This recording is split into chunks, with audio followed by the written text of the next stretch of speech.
Now, Chris embarks on a journey of rediscovery, but the scars of betrayal run deep. Will he rise from the ashes or be consumed by his wife's deception? Chris Dumas was caught off guard by Anne-Marie's blunt words that, while she still cared for him, she simply wasn't in love with him anymore. "I think we need to take a break," she said. "Just some space. Why don't you move into the guest room for now?" 18 years of marriage seemed to vanish with that one sentence. Feeling lost, he agreed to the change.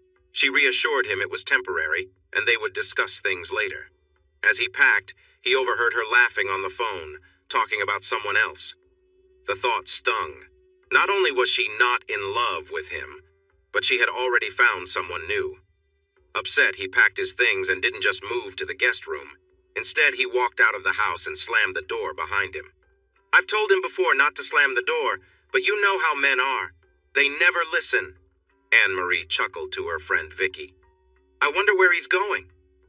Chris found a room at the Econo Lodge on Pinhook. He rented it for a week, collected the key, and entered the small, musty room, where the smell of smoke lingered from the last guest. "Jim, hey, this is Chris," he said tiredly. "Chris Dumas from the DeGard office?" "I know who you are," Jim Miller, head of the legal department, replied with a laugh. "What's up?" Chris wondered why he had left. He had always been the one providing for their family. It was his house. She had never contributed to the mortgage. Still, he didn't like the large house they shared. With just 3 people living there, one bedroom always went unused. Anne-Marie stored her things in both that room and the guest room. They had a guest room, but he couldn't remember the last time anyone stayed over. Anne-Marie had wanted the house, and so they bought it. Maintaining the yard took a lot of effort, and Chris often felt tired afterward. He didn't want to hire someone to help. Caring for the yard would have been easier if it had been simple grass, but there were many different areas. A cluster of shrubs here, a flower patch there, and a decorative statue in the corner. This made it impossible to use a riding lawnmower, so he had to use a regular mower, which was tiring. Anne-Marie and their daughter Nicole didn't help either. They preferred activities that interested them, mostly at the country club. "Actually, Chris, this is quite something," Jim said lightly. "You pay all the bills, charge her rent until the divorce. You're going to file for a divorce, right?" Chris felt a heavy weight settle in his stomach. He had never thought about getting a divorce. Looking in the dirty, foggy mirror of the motel's dim bathroom, he didn't like what he saw. He used to be a strong young man with a nice tan and bright smiles. He had a full head of brown hair and sparkling brown eyes. When did he become a tired, balding man with a pale face? He was only 40 years old. Anne-Marie had thrown him a big birthday party with all of their friends, all of her friends. He didn't think any of those people cared about him, except for Sweet William and Sandra. He had to remind Anne-Marie to invite them. He wondered if she had been unfaithful with Mr. Pussy Eater during that time, if Mr. Pussy Eater had been at their party. He wondered if their daughter missed him, if Nicole was asking her mother where Daddy was. Probably not, he thought with a sigh. Around the time he started looking like the tired man in the mirror, she stopped looking up to him and just tolerated him. As long as he paid the car payments and insurance and the country club fees and tennis lessons, Nicole put up with him. He wondered if Hank and Sophia Campion, his in-laws, were celebrating. It had taken 19 years for them to pull their precious little girl away from him. They had money. He worked hard for every penny, and Anne-Marie spent it all. The mattress smelled of smoke, as did the pillows. He sighed heavily. He had forgotten to take his toupee off. He got out of bed, found the stand for it, carefully took it off, placed it on the stand, and then got back into bed. Sleep would not come. He lay there imagining his beautiful wife with another man. He pictured her being intimate with someone else, something she had been good at before Mikey passed away. When Mikey didn't wake up that morning, it marked the start of his troubles. Anne-Marie was heartbroken when the baby didn't respond to her cries. 4-year-old Nicole stood in the doorway and cried over the loss of her baby brother. After that, they rarely connected in the same way, and Anne-Marie insisted on protection, afraid of getting pregnant again and losing another baby to SIDS. "That's when it happened," he said aloud. "That's when I got lost." He glanced at the bedside clock. 10:41. "But it changes now," he resolved. At 10:41, I'm going to change my life. She rolled over slowly. Last night was the first time in years she had slept alone, and it felt wonderful. She had never noticed before how loudly Chris snored, how much he tossed and turned, and how rude he could be while they slept. "Where's Daddy?" Nicole asked with a frown at the breakfast table. "He's at work. Why?" Anne-Marie replied. "'Cause," Nicole stomped her foot, "I need to pay Cindy." Cindy was Nicole's tennis coach. "Well, call him at the office. I'm sure he just forgot," Anne-Marie said casually. "Oops, Mama's got an appointment. I'm running late." Waking up wasn't that hard for him. He hadn't really slept. Taking a shower in the motel's bathroom felt like a chore. The water was lukewarm and barely trickled from the rusty faucet. The cheap toiletries provided by the motel didn't help, leaving him feeling like he could use another shower. The old iron in the room didn't seem reliable, so he chose a shirt that looked decent enough and got dressed for the day ahead. Jim had told him what needed to be done, and that was going to get his full attention today. Tom Sampo. Just hearing the name sounded strong and confident. Anne-Marie smiled as Tom hit the ball straight down the fairway, over 270 yards. That's how they met. Her parents, Daddy and Mama, had wanted to play 18 holes of golf, but a group of 3 wasn't as fun. Mr. Trapani, Daddy's friend, had called last minute to say he couldn't make it. "I'd be happy to join y'all," Tom had said with a smile, shaking Hank's hand. Tom Sampo. The men shared a golf cart, but Tom still found little ways to connect with Anne-Marie when they were standing around. At first, she thought it was accidental, but his playful smile made her blush. At the clubhouse later, his touches were still light and seemingly innocent, nothing too forward. "So, Tom, you're in investments?" Hank asked as they enjoyed their drinks. "Yes, it's smarter to have your money work for you rather than working hard for it," Tom replied, launching into a detailed explanation of his ventures. "Hope I see a lot more of you," he whispered in her ear as they were about to leave.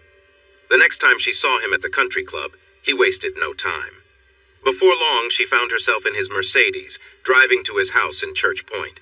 She was impressed by the elegance of his home, which was over 200 years old, and even more by the fine, classic furnishings upstairs. Tom made her feel special, and their connection grew stronger each time they were together. "It's been a while since I was with Chris, but you never really forget." She felt a bit guilty when she saw Nicole's car at the club, but that feeling faded away when Tom whispered sweet words in her ear.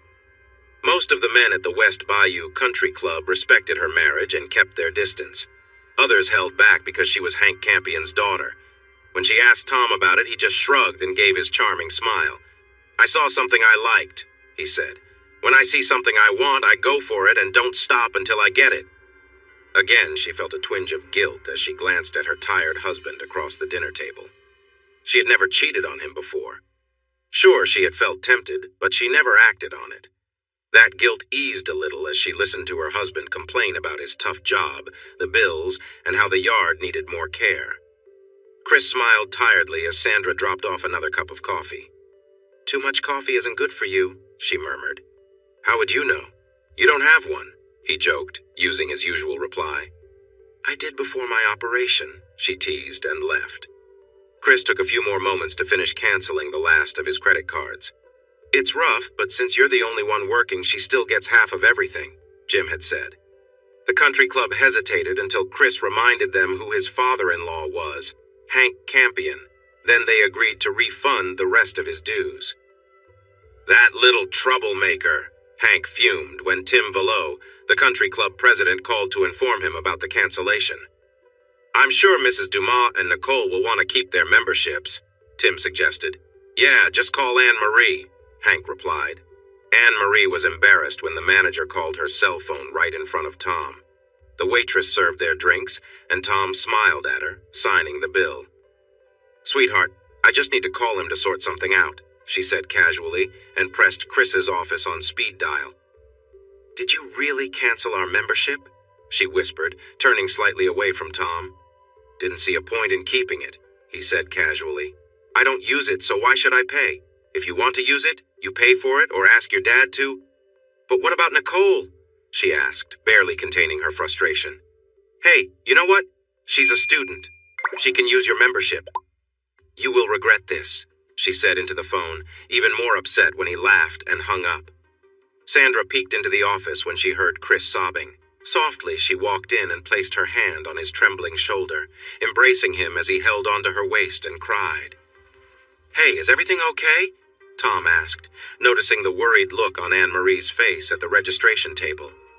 "I'm sorry, Mrs. Dumas," the older woman replied politely as her American Express card was declined. "I don't get it," Anne-Marie said, confused. "Just put her and your daughter Nicole on my application," Tom generously offered. "Wait, I also need to pay Cindy," Anne-Marie said, realizing the extra cost. "Can I write you a check for her fees?" "Yes, ma'am," the older woman replied cautiously, "but there will be a $35 fee for any bounced checks." "We have enough money in the account," Anne-Marie said tightly. However, the account balance was significantly lower than it had been the night before. The certificates of deposit were only in his name, with Anne-Marie listed as a beneficiary, so changing Nicole's name for Anne-Marie's on those was straightforward. "I'm sorry," the manager said with a tight smile as Chris finished processing the transactions. Chris noticed that the manager seemed to understand the situation. He had encountered it before. "Thanks," Chris replied wearily. "I just found out yesterday. Everything is changing." "Where should I send your statements?" the manager asked. "Are you still living at?" Chris provided his office address and felt thankful. He hadn't considered that and wondered what other details he would need to manage. "You're quite the troublemaker," Anne-Marie teased as Tom playfully teased her. "Just wait until I make things even more interesting," Tom replied with a grin. "Not a chance!" Anne-Marie laughed. "You can't do that." Tom playfully shifted his attention, complimenting her as he teasingly tried to get closer. She playfully squealed as they shared a kiss. "Yes, I'll make it exciting for both of us," Tom promised as the moment became more intense. Anne-Marie hesitated for a moment, realizing she hadn't prepared for any consequences, but then laughed through the tension, thinking it would be surprising for Chris if things changed. "You don't look so good, boss," Sweet William said, poking his head into Chris's office. "I mean more than you usually do." "Yeah, well, I found out my marriage is over," Chris said. Sweet William was a big man, standing 6'8" and weighing close to 340 pounds. He looked tough, but he was really a kind and loyal friend. "Oh, man, are you serious?" Sweet William asked. "I'm really sorry to hear that. Anne-Marie was such a nice person." "Yeah, well, she found someone else to be nice with," Chris replied. "Want me to talk to him?" Sweet William offered. "As tempting as that sounds, no, I'm just going to let the lawyers handle it," Chris shrugged. "So, are you going to hit the clubs?" Sweet William smiled, trying to lighten the mood. "Yeah, you think the ladies will be all over me?" Chris joked. Sweet William laughed. "Man, don't try to talk like that. You're not really like that," he chuckled. "But I can picture the ladies showing interest. When you get rid of that hairpiece, no one is going to be fooled. Oh, and get some new clothes. The ones you have on look like they belong in a thrift store." "What?" Chris said, surprised. "Get rid of the hairpiece. Get some better clothes. I sometimes forget I need to explain things to you," Sweet William said. "Wait, what's wrong with my clothes?" Chris asked. "Nothing, unless you're 80. They might look good at a retirement home," Sweet William replied. "I'm not saying you have to buy a lot, but you should at least try to get something different, you know?" "Sandra, come here," Chris called. "Yeah?" Sandra asked, giving Sweet William a playful nudge as she walked by. "This guy thinks I need new clothes," Chris said. "And told him to get rid of the hairpiece, too," Sweet William added.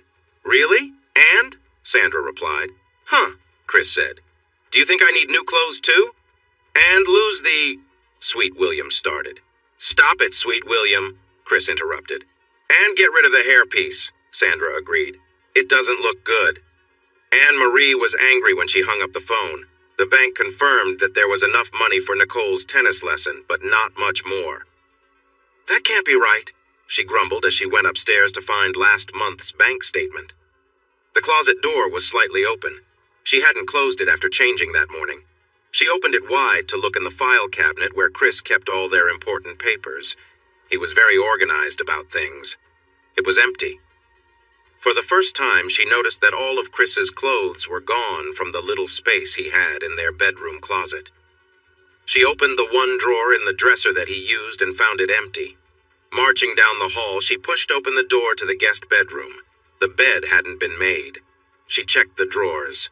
Her old sweaters were in the top drawer, and the jeans that no longer fit were in the next two drawers.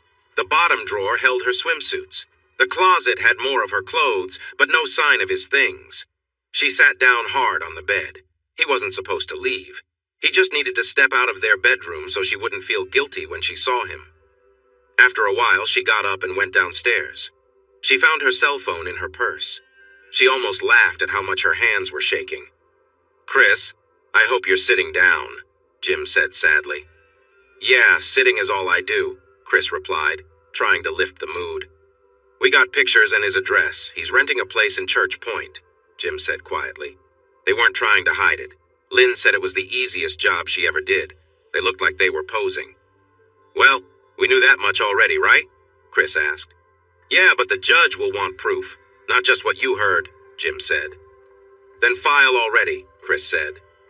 "I can file, but I can't represent you. Louisiana is different, and I don't have a license there," Jim explained. "I'll send you a list of lawyers. 3 of them are in Lafayette. Jennifer Lacombe is the best, but she can be tough."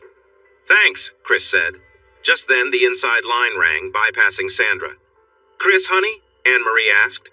"Yes, Anne-Marie, honey," Chris replied, trying to keep his voice steady. Anger was building up inside him. They hadn't even bothered to be discreet about the affair. If he had to guess, he'd say it was happening at the country club, and right in front of their daughter. Anne-Marie sensed his anger. "He knows," she thought. Honey, I thought you were going to, sleep in the guest bedroom until we could talk," she asked. "No, but why not have your boyfriend move in?" Chris suggested. "I'm sure he would love the guest room." "Boyfriend?" Anne-Marie laughed nervously. "What boyfriend?" "The one we have pictures of, you two together," Chris said, lying since he hadn't seen any pictures. "Oh, and there's a nice shot of him being close to you. You seem to enjoy that." She hung up the phone, feeling tears start to form. Sweet William had suggested that Chris begin walking.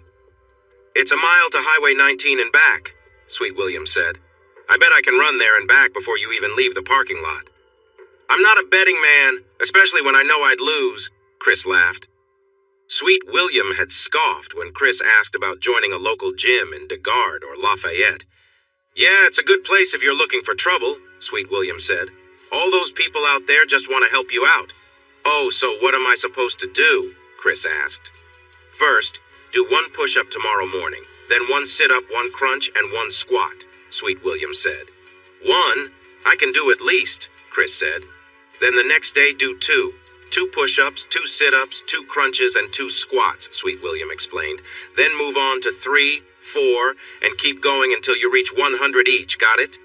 I know you can do 8 or even 9 before getting too tired, but this way, you will build up your strength." "Not only are you kind of funny looking, but you're also smart," Chris replied. "Yep, I'm heading back to work tomorrow, but I'll make sure Sandra watches out for you so you don't slack off," Sweet William said with a smile, shaking Chris's hand. "I don't want to hear any excuses like, 'I can't do this today.'" "There's no time like today," Chris agreed. When he first attempted to walk a mile, he struggled to return to the office and spent the rest of the day groaning. His suit was soaked with sweat, and his tie was ruined. "Thank goodness. That tie wasn't very nice anyway," Sandra said. He looked at his clothes again. For years he had picked out clothes from the clearance section, saving money so Anne-Marie and Nicole could have more of what they wanted. What they wanted quickly turned into what they needed. His needs were always put aside. That didn't help me much, he thought. He checked his wallet. There was 1 credit card in his name. Norman James, the CEO of PPDI, had advised him to get one just for business expenses. "Sandra, come here," he said. "What?" she replied, annoyed. "You're taking me shopping," he instructed. "For me?" she asked playfully. "How exciting." "No, for me," he said, struggling to get to his feet. "Aw, that's no fun," Sandra teased. "Not meant to be," Chris said, grimacing as he moved. "Where's Daddy?" Nicole asked. Anne-Marie looked up from her meal and stared at Nicole. Chris had been away for 4 days now, and other than asking about a sports fee, Nicole hadn't mentioned him at all. Anne-Marie had hoped Nicole wouldn't notice his absence, and if she did, wouldn't ask. Anne-Marie searched for the right thing to say. "Because I need to get my racket fixed," Nicole continued. Oh, for goodness sake, just use mine, Anne-Marie snapped. She was relieved that Nicole didn't seem to care where her father was, only where his wallet was, and felt frustrated that the girl didn't seem to care about his absence. Yeah, right, Mom. Yours is even worse than mine, Nicole scoffed. Anyway, I already took it to Red's. They're working on it now. Fine, I'll call Daddy, Anne-Marie sighed. Why? He'll be home soon, right? Nicole asked, glancing at the clock. Jambalaya's his favorite, right? Anne-Marie glanced down at the plate. Jambalaya was Chris's favorite, though she hadn't thought of that when she started making it. She had been in a rush, realizing she was running late, and decided to cook something quick and easy. No, Nicole, Daddy's not coming home tonight, Anne-Marie said quietly. Oh, Nicole shrugged and continued eating. Come on, Sandra, be serious, Chris said with a grin when she held up a lime green pullover shirt. Not for work, silly, but look, Sandra said, holding it up in front of him. It brings out the brown in your eyes and hides some of that gray in your hair. Your wife's right, the salesperson chimed in with a smile. She's not my... Chris began, but Sandra kept going. And you can wear this with jeans or khakis. What do you wear when you're not at work? Sandra asked, teasing him. Jeans, I guess, Chris replied with a shrug. Not the cheap ones that don't fit, right? Sandra said, giving him a playful look. Well, Chris mumbled. Here, and I bet this red one would look good too, Sandra added, piling more clothes onto the ones Chris was already holding. She turned to the salesperson. He needs a couple of suits. You help him with that, and I'll get him some casual stuff. Yes, ma'am, the salesperson said with a wide smile. What kind of work do you do? Division manager for Pilot Petroleum, Chris answered. The salesperson glanced at Chris's worn-out suit and scuffed shoes. Well, congratulations. When do you start? He asked, not knowing Chris's background. Over Sandra's laughter, Chris replied, 12 years ago. Now stop laughing, Sandra. Without saying where she was going or when she'd be back, Nicole walked past Anne-Marie and left the house. A moment later, Anne-Marie heard her car start up. It didn't sound quite right. She made a mental note to ask Chris to check on it. He hadn't been home in 4 days, and except for one phone call, she hadn't heard from him. He knew about the affair. She wondered how he had found out so quickly. Guilt began to eat away at her. Her parents didn't like Chris, but he had been a good husband and provider. Chris had started out working on the oil rigs, then became a mudlogger. After a few years, Benoit Hydraulics had recruited him, and he excelled at his job.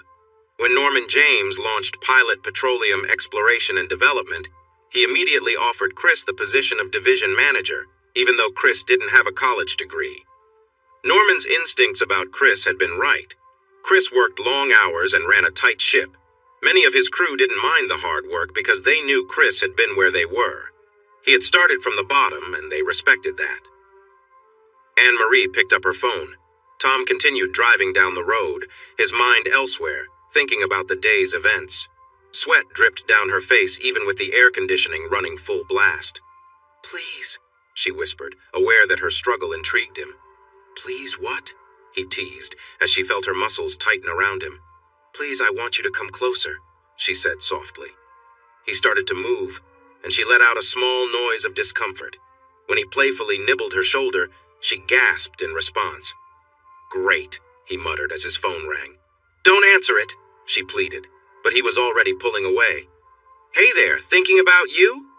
Anne-Marie's voice spoke from the phone. Of course, he replied, lying as he brushed his hand over his face. I was thinking I might come visit, maybe stay the night. What do you think? Anne-Marie asked. I'd love that, but the power's out, Tom said with a smile as Cindy knelt down beside him. No power means no air conditioning. You can imagine how hot it is here. Oh, really? Anne-Marie said, then made a sudden choice. You should come to me. I'll be there in 10 or maybe 30, he replied. You're quite the charmer, you know that? Cindy said as she stood up. What? He asked, watching her grab her things. You weren't planning to stay, were you? He continued. No, she admitted. By the way, I like how you look, he said as he leaned in for a quick kiss. Did it for you? She said lightly. What does your husband think? He asked curiously. He loves it, Cindy replied. And remember, you have a lesson at 10 and I prefer my students to be on time. Should I work on my backhand or my serve? Tom asked as he walked toward the bathroom. He looked in the mirror and carefully took off his wig. Chris disliked how he looked without it and almost put it back on. Gathering his courage, he opened the door. "Nice, very nice," Sandra said encouragingly. "That shirt looks great on you, and it's refreshing to see you without that wig." She drove him to a nearby hair salon run by Walter, a stylist with a cheerful demeanor. "You know, how about we try a buzz cut? Maybe with a number 3 guard," Walter suggested. "We won't be going for anything fancy, right?" "Just keep it even all over?" Sandra asked. "Exactly. No need for fancy styles," Walter smiled, leading Chris to the sink for a thorough wash. "By the way, love your shirt. Where did you find it?" If Nicole heard any noises from her parents' room, she didn't show it. She didn't comment on the unfamiliar man at the table enjoying pancakes. She merely nodded when Anne-Marie introduced them. "She'll be graduating in a few months," Anne-Marie said with pride. "Wow, really?" Tom responded with a bright smile. "College, right?" Nicole looked at him for a while, then continued eating. "High school," Anne-Marie answered for her daughter. "Are you going to college?" Tom asked. "Yeah," Nicole replied, not looking up. "The best choice I made was to take a year off between high school and college," Tom said. "I traveled from Florida to Canada, then across to the West Coast and spent some time in California." "Uh-huh," Nicole said as she finished her breakfast. "Don't share that stuff with her," Anne-Marie whispered sharply when Nicole left the kitchen. "Why not?" he asked, fiddling with the tie of her robe. "I learned a lot more than I would have from just reading." "Just stop," Anne-Marie insisted.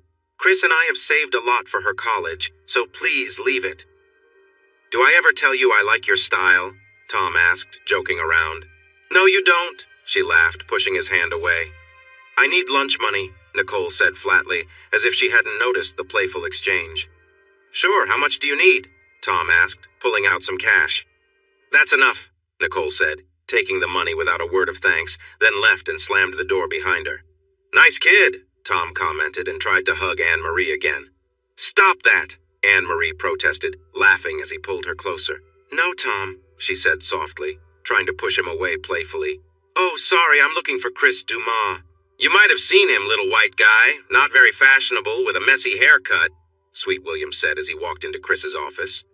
"Hey, Sweet William, what do you want?" Chris grinned. "Oh no, I see someone is trying to dress better," Sweet William said, reaching out for a handshake. "I can't believe I'm saying this, but you're right," Chris chuckled, shaking hands with the larger man. "I heard that," Sweet William laughed. "Man, you're looking sharp." "Thanks, Sweet William," Chris replied gratefully. "So, are you dating anyone?" Sweet William asked as he settled into a chair. "Not really focused on that," Chris said. "I can't believe Anne-Marie would do this to me." "I get it," Sweet William agreed. "Sandra mentioned you're going to the lawyer today. Want me to come along?" "What, so I can say you're my assistant?" Chris joked. "You couldn't handle me as your assistant," Sweet William laughed. "But I'd really be the best you've ever had, do you get that?" "I can believe it," Chris chuckled. "Willie, would you like some coffee?" Sandra asked as she set a cup down in front of Chris. "No, but thanks anyway," Sweet William replied with a smile. "You know, sitting down like this, I'm almost at your eye level," Sandra said with a grin. "Thanks, Sweet. I appreciate you wanting to join me, but I'll pass," Chris replied quickly as he took a sip of the hot drink. Hank clenched his jaw as he heard Anne-Marie speak. He had wished for this day for a long time, but instead of feeling proud, he felt frustrated. Rather than just leaving quietly, Chris was being difficult. Chris even had the nerve to ask for rent. He expected Anne-Marie to pay him rent and utilities, and how was she supposed to find that money? All right, he sighed. "How much do you need, dear?" "Well, I'm not sure," Anne-Marie said. "Rent is just silly, but I do need money for food, and Nicole needs—" "I offered to help with all of that," Tom jumped in, "but Anne-Marie wanted to manage on her own." "Thanks for that," Hank said as he slid a check for $2,000 to Anne-Marie. Jennifer Lacombe looked through the photos and notes that Lynn had collected. She glanced at the tired man and gave him a kind smile. "Jim and I went to school together," she mentioned. "I've told him many times I'm glad he doesn't work here in Louisiana. I wouldn't want to face him in court." "He said the same about you," Chris smiled. "He told me to make sure you avoid Texas." Jennifer laughed before becoming serious again. "I love the idea of charging her for rent," she said, "but you probably won't get it. unless the judge is not thinking straight. Still, it adds a little pressure and makes them second-guess themselves. I also took half of what was in our savings and checking accounts after paying off the credit cards, Chris continued.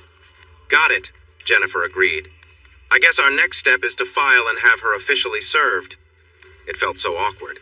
A man came to the door, asked for her, and then handed her a stack of papers. You've been served, he simply stated before leaving. Nicole and Tom were there, watching her. Tom was very supportive, while Nicole paused for a moment, realized it wouldn't affect her either way, and then left the room. The candles were a nice touch. Usually their relationship was intense, but tonight was calm and gentle. He held her close while she cried, and eventually fell asleep. The next morning, he helped her find a good divorce lawyer and drove her to the lawyer's office. He was her support during this tough time, her source of strength. And her father agreed to pay the lawyer's $5,000 fee. When Nicole showed up at the courthouse, his hopes about his role in her life were shattered. Dad, you're being such a jerk, she said, tossing her mother's wedding ring into his hand. He had asked for the ring in the divorce settlement. It had belonged to his mother, just like it had belonged to her mother before her. It seemed that Anne Marie had no trouble replacing the small ring, judging by the bigger one she now wore. Nicole had been wearing his mother's ring on her pinky finger. He remembered a time when their mothers almost fought at the wedding because Sophia Campion made a rude remark about the ring Chris had given Anne Marie. To others, that ring might not hold any value, but it meant a great deal to Chris. It was a piece of his family's history. He had lost almost his entire family in Hurricane Andrew in 1992, including his parents. He missed them deeply, but felt a strange relief that they didn't have to see how spoiled and selfish their granddaughter had grown. When he didn't receive an invitation to her high school graduation or party, it felt like ice was building up around his heart. When his card was returned with a note saying, "You can't buy my love," the ice turned solid. Watching her flirt with Tom Sampo, giving him those starry-eyed looks and then calling out, "Dad, you're being such a jerk," made the ice even harder. Chris didn't feel happy or sad when he heard the news. He just didn't care. He wasn't moved by the photos of Anne Marie and Tom Sampo's wedding in the Daily Advertiser. Again, he just didn't care. The fact that Hank had rented the country club for the wedding and spent $8,000 on a baby blue dress meant nothing to him.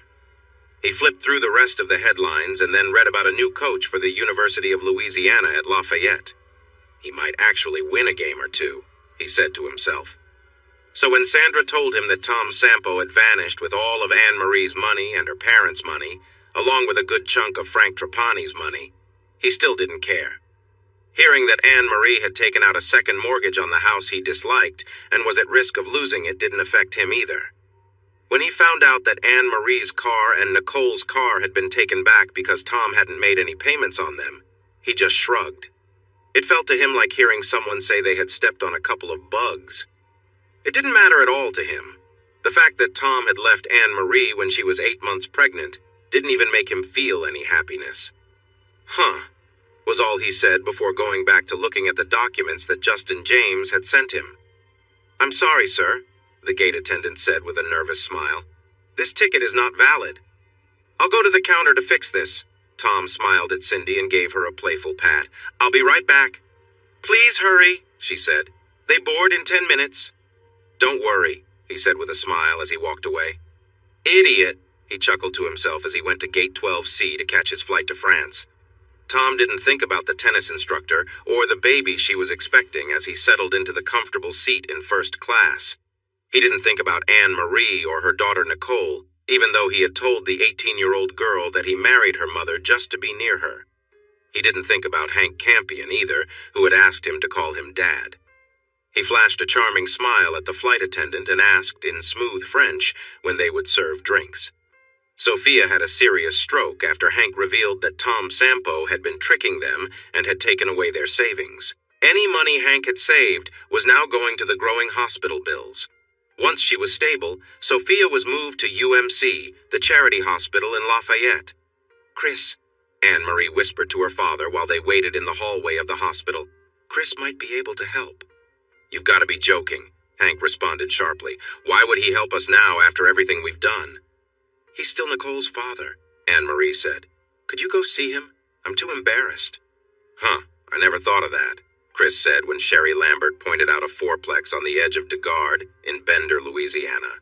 He quickly grew tired of the Econo Lodge and rented a loft apartment behind the office depot on Johnson Street. Sandra asked him why he wanted to live in Lafayette when his work was in DeGard. Sherry Lambert and her husband lived next to Sandra and her husband, Jimmy. Our kids play and argue together. In fact, Paula says she wants to marry little Jimmy. Sandra laughed. Anyway, Sherry is trying to become a real estate agent. Chris instructed her to choose a job and stick to it, but he couldn't provide guidance, so he suggested she give him a call. An overweight woman entered Chris's office, took a seat, and asked him what he needed. My needs are pretty simple, he said, glancing as she shifted in her chair. Despite carrying nearly 100 extra pounds, Sherry Lambert was a charming woman. He offered her an encouraging smile, and she responded with a playful grin.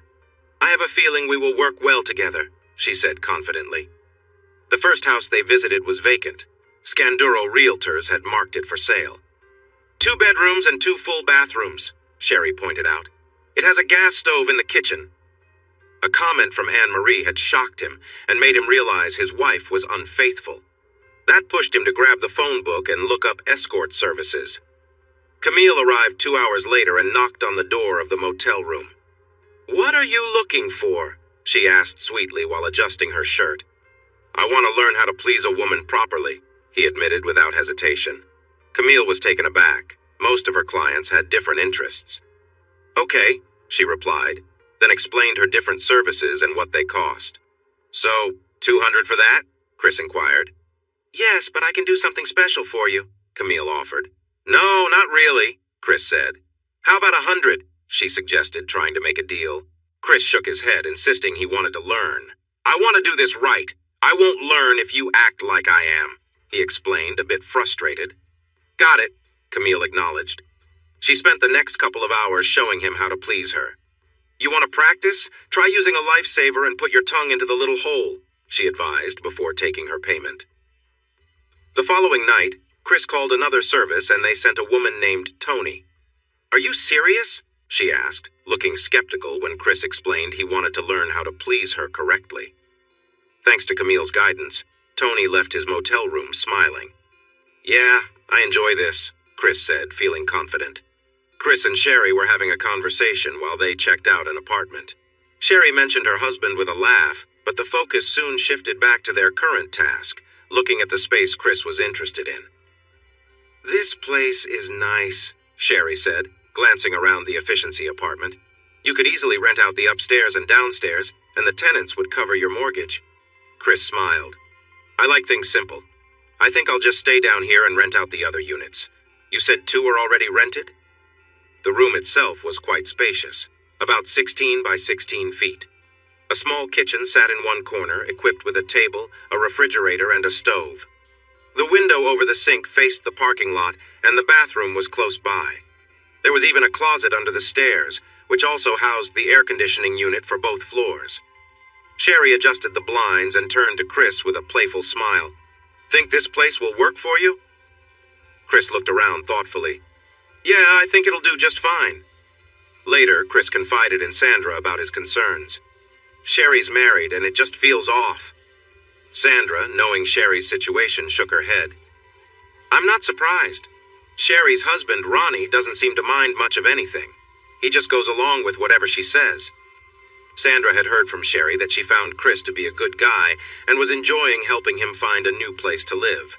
However, the tension of the situation was not lost on any of them. The focus remained on the apartment and the decisions Chris needed to make about his new living arrangements. Despite the distractions, his main priority was securing a comfortable home for himself while navigating the complexities of the relationships around him. I didn't know you could do something like that so well. You should spend more time doing it in a different way. Come on, that's not true, Chris laughed. I actually hope I end up pregnant. It's about time Ronnie helped more around the house, Sherry giggled when Chris asked her about being careful. Don't get comfy, you're not sticking around, Chris said when Hank Campion walked into his office. Well, listen, Chris, Hank stammered. It was hard for him to come face to face with someone he had disliked for so long, and Chris's blunt words caught him off guard. What do you want, Hank? Chris sighed and glanced at the ledger on his screen. Well, you know Sophia had a stroke and is stuck in bed, Hank said, hesitating. Chris's steady gaze made Hank feel even more uncomfortable. And? Chris asked after a long pause. And we've hit a rough patch. She's at the UMC, and you know Sophia would prefer anything over being there, Hank said nervously. Chris sighed again. Hank, I hope you aren't here to ask for money, Chris replied, looking back at the screen. Remember? Anne-Marie already took half. Yeah, well, she and Nicole, Hank mumbled. That's not my issue, Chris said, typing away. They're both grown up. I don't know why I even came here, Hank said angrily. Neither do I, Chris agreed. I was nothing to you when I was with your daughter, and I'd bet if I had asked you for anything, you'd have laughed me off. Hank muttered insults as he left Chris's office. Chris wondered if Hank had started drinking again. He seemed a bit off. Chris shrugged and finished his work, saved it, then started to loosen his tie. Is that your father-in-law? Sandra asked from the doorway as Chris got ready for his noon jog. No, he's nobody important, Chris replied, stretching. Sandra watched, somewhat amused. He had really lost weight and toned up well. Even with the bulky outfit, she noticed his strong arms and chest. His stomach had slimmed down, too. Playfully, she gave him a light tap as he walked by. He surprised her by playfully tapping her back. By the way, Sherry sends her regards, Sandra said. Really? How is she doing with insurance, right? Chris smiled as he reached the reception area door.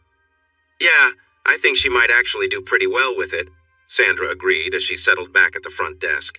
That's great. Tell her I said hi, Chris replied as he opened the door, bracing himself against the cold February wind. Sophia passed away that afternoon, as if aware she was causing trouble for her husband, daughter, and granddaughter. I hope you're happy now, Hank cried over the phone. Sophia died this afternoon. To be happy, Hank, I'd need to care about her, Chris said flatly. But thanks for letting me know. Hank was shocked by Chris's cold response. Anne-Marie was taken aback when Hank finally managed to repeat what Chris had said. That doesn't sound like him at all, she gasped. Are you sure that's what he said? Her mother's death felt like just another loss. When she fell in love with Tom, she believed they were building a beautiful life together. Chris had been a good husband and provider, but things had become less exciting lately. She managed to trade her old Lincoln Continental for a lovely Lexus. Tom took care of all the paperwork while she and Nicole browsed for a smaller car for Nicole.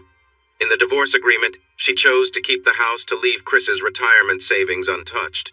Jewelry, fancy watches, and designer clothes were handled by Tom. Then there was the 2-week cruise. He even brought her parents and Nicole along, and everyone was excited to hear about the new baby. She watched as Tim Villot entered the dining room and looked around at the guests. He was rather short, and she always found him a bit amusing. When his eyes landed on her, he waddled over, his face tight with concern. I am truly sorry, Mrs. Sampo, he whispered. But why? She stammered, confused. This was her home. She had grown up here. How could this man who worked for her father say she had to leave, that she was no longer welcome at the West Bayou Country Club? Cindy's earlier message about canceling Nicole's lessons started to make more sense. Cindy had seemed flustered while saying she was canceling Nicole's lessons, not just one lesson. Tom didn't answer his cell phone, and when she called his office, there was just a mechanical message saying it was temporarily out of service or disconnected. Then her cell phone rang and she felt relief. Tom could help her fix this, but instead, it was Nicole. She was upset with Nicole. She had chosen to take Tom's advice and live a little before heading to college. So far, Nicole thought her idea of living life was to lounge around the house all day in very short or tight clothes and pose in front of her new stepfather. My car is gone, Nicole cried out. What? Anne-Marie yelled back. Are you sure? Where are you? What happened? I went in to buy some new shoes. Mine were looking bad. When I came back, it was gone. Nicole was now in tears. Then why are you calling me? Call the police, Anne-Marie shouted into the phone. Don't yell at me, Nicole cried even more. Anne-Marie found out where Nicole was, told her to call the police, and said she would be there as soon as possible. Come on, Tom, please answer, Anne-Marie whispered into the phone. But again, she got his annoying voicemail. When the police arrived, Anne-Marie frowned. Nicole was wearing the shorts she had asked the girl to throw away. They were inappropriate. The police officer was trying not to stare, as Nicole's top was too small, too. "Yes, ma'am. It seems Giles took it back," another officer said. "Took it back? What?" Anne-Marie gasped in disbelief. "Are you sure?" "Yes, ma'am. We checked the vehicle identification number, and that's when they told us it was on their lot," Officer Ray Holloway explained. "This is absurd," Anne-Marie said, pulling Nicole into the car. "Nicole, why are you dressed like that?" Anne-Marie said sharply as they drove to the car lot. "What?" Nicole shouted back. "I was just going to get shoes. I didn't think I needed to dress up." "Thank you, Mrs. Sampo. I see you got my message." John Hargroder smiled as Anne-Marie rushed into the sales office, Nicole following her. "Thank you for bringing your car in. I hope you took your things out of it?" Anne-Marie had to sit down. John was polite to both of them, but showed no sympathy. A quick look at her bank account revealed she didn't have enough to pay the back rent. "But that can't be," Anne-Marie said, looking pale. "We just did a second mortgage, and this is absurd. Let me talk to someone." The manager was very sorry, but there was nothing he could do. Tom Sampo and his wife had closed all accounts that very morning. "His wife?" Anne-Marie exclaimed over the phone. "But I'm his wife." "I'm really sorry, ma'am, but I can't help you," the manager replied. "The accounts were only in his name or yours, if they were both in your name." As a last option, she paused for a moment and remembered that Nicole didn't seem to have any plans to use her college fund. She and Chris had carefully planned and put almost every extra penny into the college fund. When Mikey was born, Chris had asked for a raise at work, and he put every bit of that extra money into a college fund for his child. After Mikey passed away, $200 from that fund was moved to Nicole's account. Now, that account had nearly $29,000 in it. Chris was very careful with money and often made sacrifices to ensure a secure future for his child.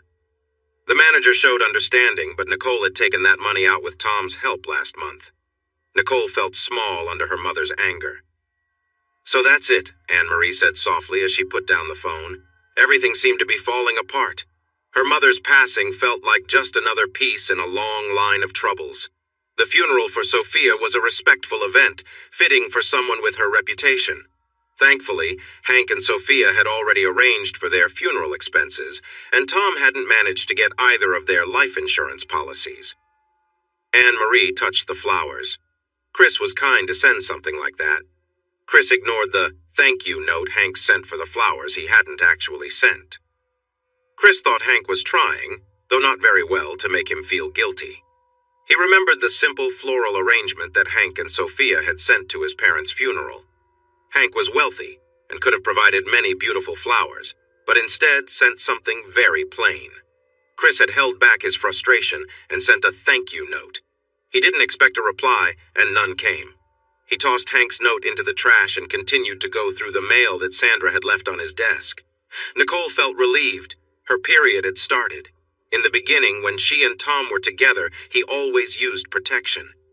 "You know what?" he whispered to her. "I hope your mother finds out about us." She felt a thrill at the thought of her mom discovering them. But now she understood Tom didn't truly care for her or her mother. He had only used them. She tidied herself up and left the bathroom. Her mother looked tired and worn out. Anne-Marie glanced at Nicole as she entered the room and tried to smile. Then, suddenly, she gasped in pain. Father and daughter offered comfort to Anne-Marie as they drove to the hospital. UMC was the hospital where her mother had passed away. She had hoped to give birth at Women's and Children's Hospital, the same place where Nicole and Mikey arrived into the world, and Tom had promised to take her there. But when he left her, after his lies became clear, she decided to sell the jewelry he had given her. The 2.5-carat ring turned out to be just glass. The metal wasn't even real gold. She found out when she brought it to the jeweler who had provided the box it came in. "Yes, we sell those boxes often," the man said with a kind smile. "But that ring isn't ours. It's not genuine gold." "But it didn't leave marks on my finger," she argued. He raised an eyebrow and pointed to the signs of clear nail polish. Sophia Marie Campion was a lovely little girl, weighing 6 pounds, 9 ounces. As she grew, she would inherit her father's charming smile. Chris waited in line at the after-hours registration at the University of Louisiana at DeGard. It was clear many were interested in learning to cook real Cajun meals. He already knew many basics, thanks to years of watching his mother cook. But there were some dishes he hadn't tasted since she passed away. Plus, it was a good chance to meet new people. It had been some time since Sherry had come by. She was facing some issues with her pregnancy, so she couldn't move around much. Considering the attention he was getting, finding someone else to spend time with wouldn't be hard. His eyes fell on another table that had no one at it. A poorly handwritten sign taped to the wall read, "Motorcycle Maintenance." As a kid, he had dreamed of owning a motorcycle. His cousin Terry had one, but Terry had been careless and lost his life in an accident while trying to outrun a truck. His parents used that chance to say no to a motorcycle for him. Later, marriage and being a parent prevented him from ever getting one, and the thought had faded away. While he was looking at the few brochures on the table, a young woman approached and sat down behind it. She wore fitted blue jeans tucked into boots and a leather vest. Chris noticed a gold chain that hung between her breasts, but didn't see any necklace. She grimaced at him as he glanced her way. "Unless you can do what my girlfriend can, you should leave, old man," she said sharply. "Do I need to do that to learn motorcycle maintenance?" Chris replied, unaffected by her attitude. "Oh no, I'm sorry. I'm just so used to older people trying to hit on me," she said quickly, trying to grab the sign-up sheet. "Well, maybe don't show off if you're not interested," Chris suggested, glancing at the brochure. "I can wear whatever I want," she shot back. "Sure, but it's easy to think there's a reason to notice if there's a big sign up," he replied. "Anyway, what kind of bike do you have?" she asked, remembering why they were talking. "I don't have one right now," he admitted. "It'll be tough to learn how to care for it if you don't have it yet," she teased. "But I'm looking," he said. "Oh, my husband has one he's trying to sell. Want to check it out?" she offered. The motorcycle started with a roar, and April smiled as he climbed on behind her. At 5 feet 2 inches, she just managed to hold the bike upright, but she did and kicked it into gear. "Be careful with your hands," she warned as he wrapped his arms around her. The motorcycle was a 1949 Indian Chief, full of power. Chris noticed a very heavy man rolling his wheelchair over to where they stood. "Now that's a piece of American history," the bearded man said, pointing to the motorcycle. "What's your price?" Chris asked. $15,000, the man replied, lovingly touching the handle of the throttle. "Does it run?" Chris asked. "Nope, but it has all the original parts. Well, except for the seat and the rubber," the man said, pointing to a box in the corner of the garage. $12,500 cash, Chris offered. "Okay, fine," the man said, then smiled sadly. "If I hadn't broken my neck, you'd have a harder time getting this bike no matter the price." "How did you break your neck?" Chris asked. "I was deer hunting and fell from the deer stand, landed on my head," the man explained. "Wow, that's tough," Chris said. The man looked at Chris, nodding in thanks for recognizing his situation. "Yeah, things happen," the man said and shrugged. "Thank goodness I have this lady looking after me." "Hey, stop calling me that," April replied, but her tone was light. "So what does your husband think of you and your girlfriend?" Chris asked when April led him back to his plain company car. "No girlfriend. I just say that to keep annoying guys away," she said honestly. "Right, so maybe I'm trying to weasel my way in?" Chris smiled as he unlocked his car door. "You can try," April said, eyeing him from head to toe.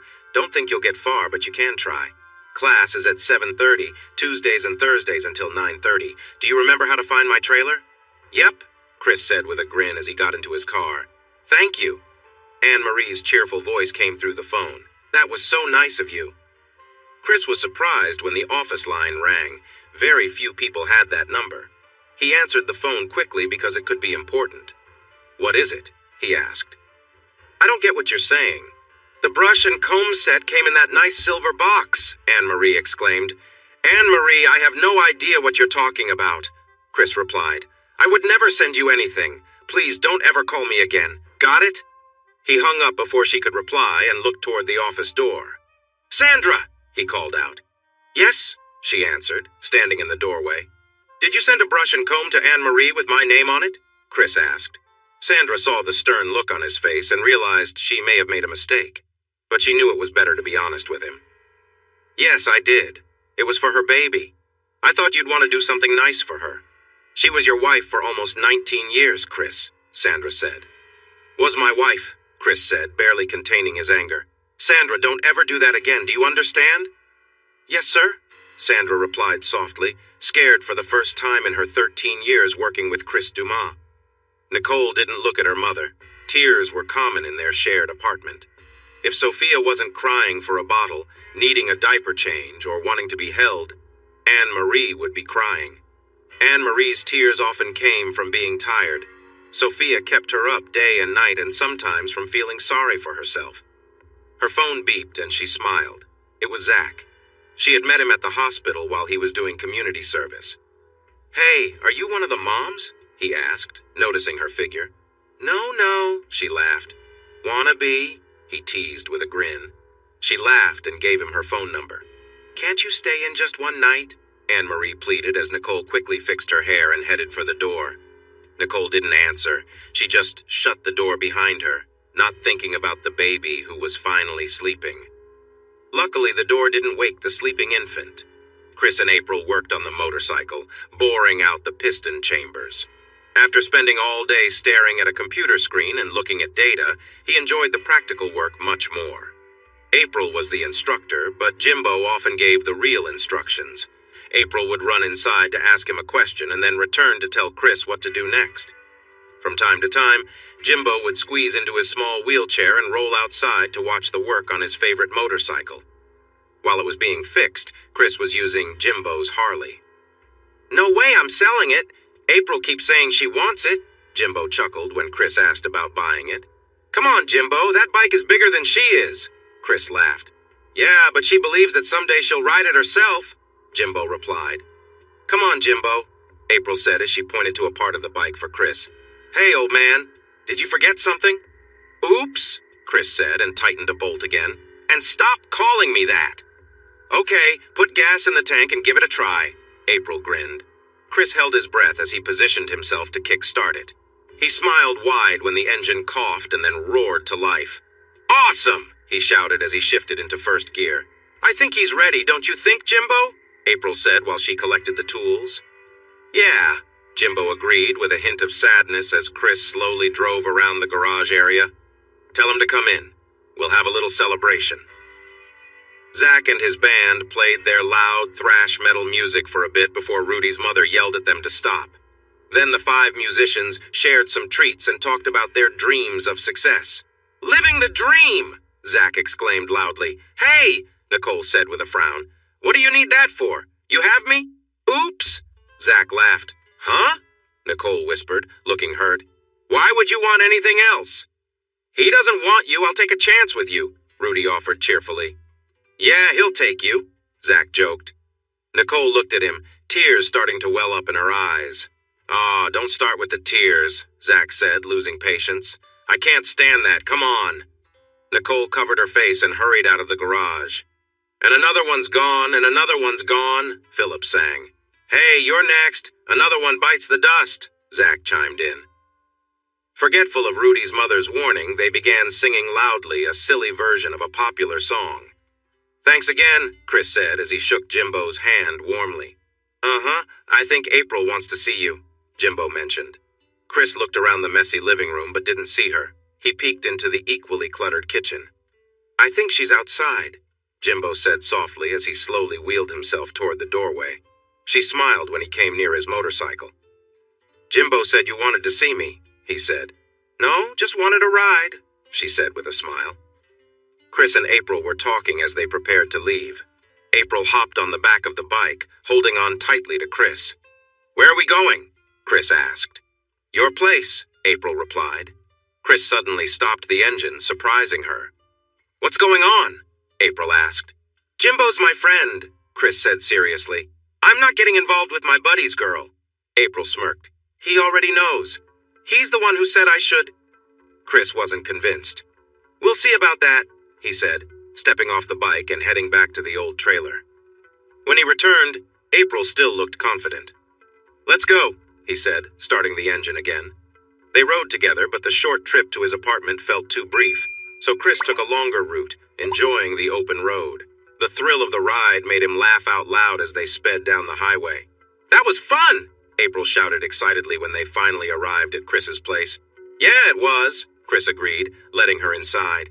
April looked around, impressed by how neat the apartment was. Chris had painted the walls a soft yellow, and the wood trim was a pale green. The carpet, though inexpensive, felt plush because of the double padding underneath. Everything was clean and orderly, from the spotless kitchen counters to the perfectly made bed with its peach-colored spread. April glanced at the bed, then started to remove her shirt, but Chris hesitated. He came up behind her and gently kissed her neck, helping her take off the shirt. "Don't be gentle," April said, her voice tense. Chris was confused but tried to comfort her. He brushed her hair aside and kissed her shoulder. Suddenly, April snapped. "I said don't be gentle." Chris sighed, realizing what she wanted, but instead of continuing, he stopped. He wanted to keep things lighthearted, but it was clear their expectations were different. The moment hung in the air, tense but unresolved, as Chris focused on making sure everything stayed respectful and calm. Chris moved toward her, his face tense with frustration. "Do what I say and don't try anything," he warned, his voice low. She nervously complied, though her mind raced. He was rough, his movements aggressive. She flinched at his touch but forced herself to remain calm, not wanting to provoke him further. The atmosphere in the room was heavy with tension, and her discomfort was clear, though she tried to hide it. Chris continued without showing any gentleness, his demeanor cold. He seemed focused on exerting control, oblivious to her resistance. As the situation escalated, April's protests grew louder, her discomfort turning into anger. "Stop! I don't like that!" she yelled, pushing back against his actions. But Chris ignored her, continuing to assert dominance, leaving her feeling trapped and powerless. She was overwhelmed, tears brimming in her eyes, but she fought to stay composed, not wanting to give him the satisfaction of seeing her break. Eventually, when things slowed down, she caught her breath, her body tense. She asked him to change things, to let her take some control. "Let me do this my way," she requested, hoping for a shift in the power dynamic. But Chris refused. "No way," he said flatly, and continued his aggressive approach. The encounter was draining, emotionally and physically, but April fought through it, waiting for the moment it would finally be over. When it ended, she started to move, but Chris grabbed her again, preventing her from leaving. She protested angrily, but he remained insistent, ignoring her words. The intensity of the moment had left her exhausted, but she was still defiant. Despite everything, she wanted out of the situation. Finally, as she struggled to regain her composure, the room fell silent. Chris seemed to calm down slightly, but the air remained thick with the weight of what had just happened. She looked at him, her body tense, unsure of what would come next. After a long pause, Chris lay beside her, his mood shifting. "So let me ask you something," he said, as if trying to casually move past the intensity of what had just unfolded. "You keep saying no, so how am I supposed to know if you really mean it?" "You would know," April replied, showing a big knife and pressing it against his throat. "Got it? You would know." Zach was in his favorite car, a 1978 Z28 Camaro. He had Metallica blasting as loud as it could go. He laughed as he noticed other drivers looking annoyed at him. He parked in the back lot of the Acadiana Mall and lit a cigarette. Suddenly, the driver's window broke and Zach coughed on the smoke. A tall man reached in, turned off the music, and pulled Zach out of the car by his long red hair. "Hey, I heard you like hurting little girls," the masked man said. "Well, I like teaching punks a lesson. Looks like it's your lucky day." The big guy held Zach by his hair, lifting him off the ground, and slapped him hard. Zach felt dazed from the hit and tasted blood from his split lip. "Yeah, hurting little girls is fun, right, Zach?" the man asked and hit him again. "It's even better to deal with a punk who thinks he's tough. How do you like it now? You enjoying this?" Zach started crying as the man slapped him 2 more times before letting him drop onto the asphalt. "So, which hand do you use when you show them who's in charge?" the man asked, opening Zach's car door. "I bet it's your right hand, isn't it?" Zach screamed in pain as the man slammed his hand in the car door. "And don't blast that nonsense music anymore, it gave me a headache," the man said as he walked away. "Next time, play something good, like Aretha Franklin or Roberta Flack." When Zach reported this to the police, they didn't seem very caring. He had a few bad encounters with them over the years, plus, it sounded hard to believe that a masked man just started hitting him out of nowhere. They could also smell smoke coming from his car, but assured him they would check it out. The officer gave Zach a form for his insurance. "What's your deductible?" the officer asked. "1,000, Zach replied. "Why? I'm legal, man."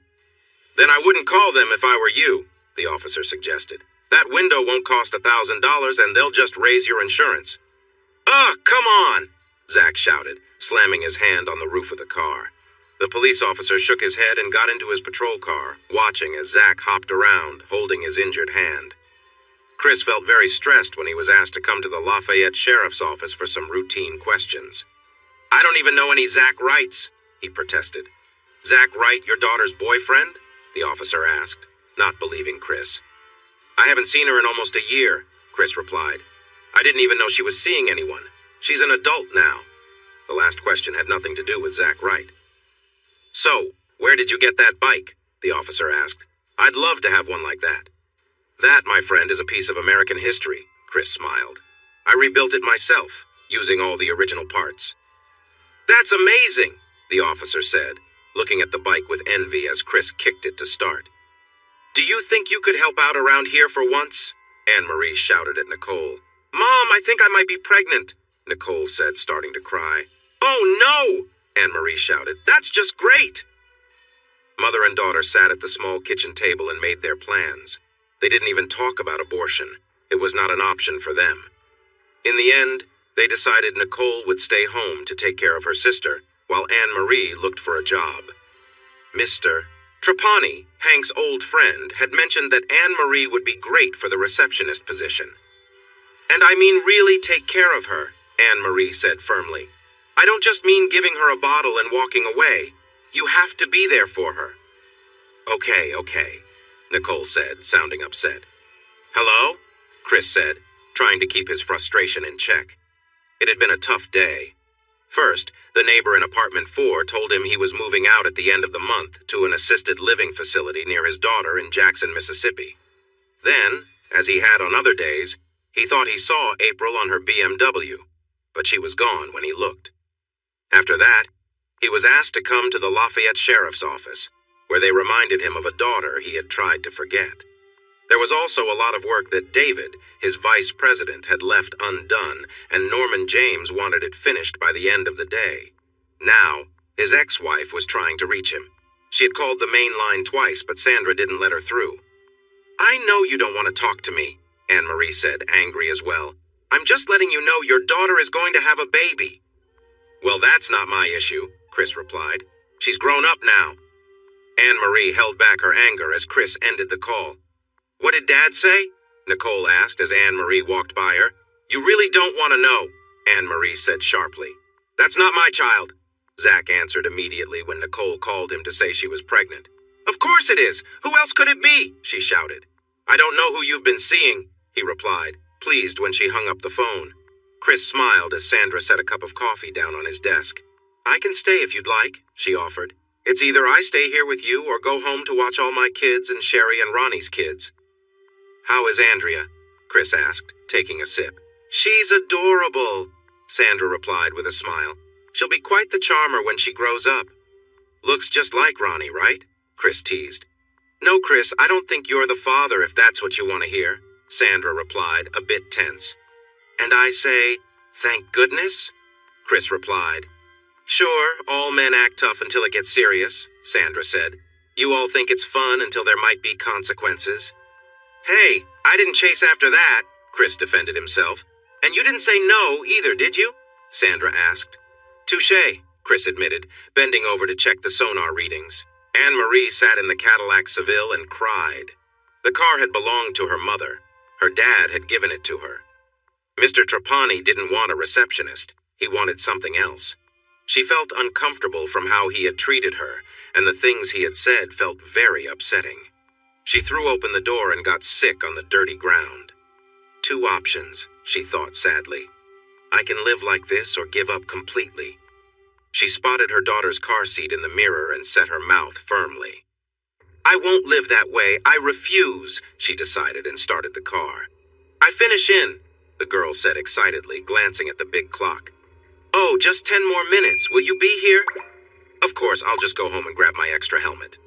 Chris smiled and pulled away from the McDonald's drive-thru. The friendly girl had joked about getting a ride when he came to pay for his meal. He parked the motorcycle, turned off the engine, and quickly ate his burger and fries. The drink was watered down and too big, so after a few sips, he tossed everything into the trash and rode the mile back to his apartment. Grabbing the spare helmet, he hurried back to McDonald's. He drove up so he could be seen at the drive-thru window and waited for the girl to come out.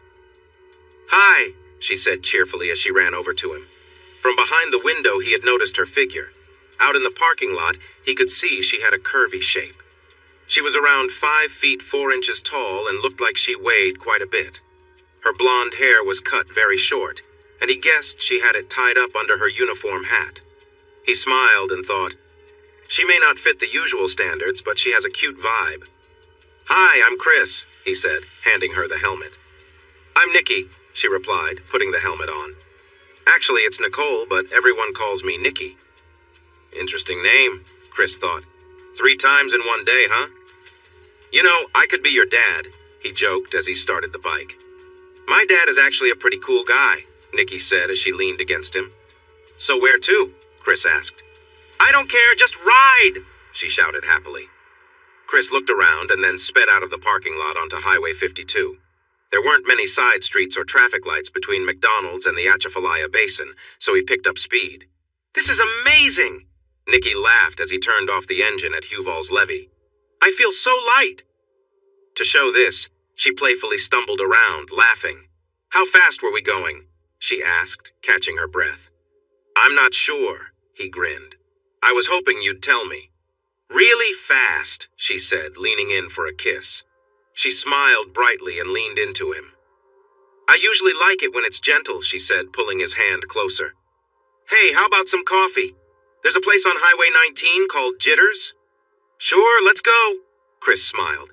She excitedly inched closer to him as he sped down Highway 52 and then turned onto Highway 19, racing to the coffee shop.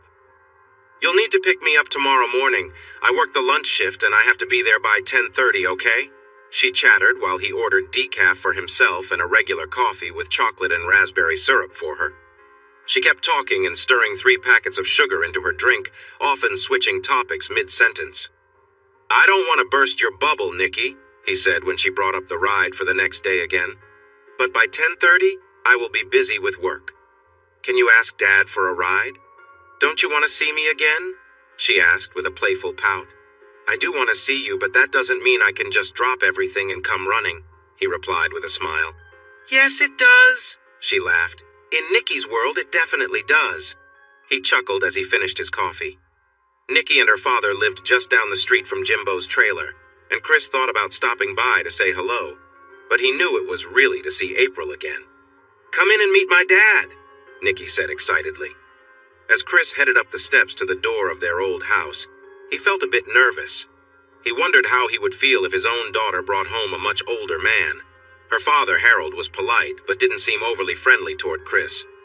"No, Nikki," he said with a smile. "I told you I'm not picking you up tomorrow. I'll be working." "Then pick me up after work," Nikki insisted. "Okay, what time do you finish?" he asked. 4, she said, then disappeared before he could say anything more. As Harold walked Chris to the door, he looked a bit sad. "Listen, Nikki, she's, Outside, under the bright light, Chris noticed that Harold looked to be in his 60s.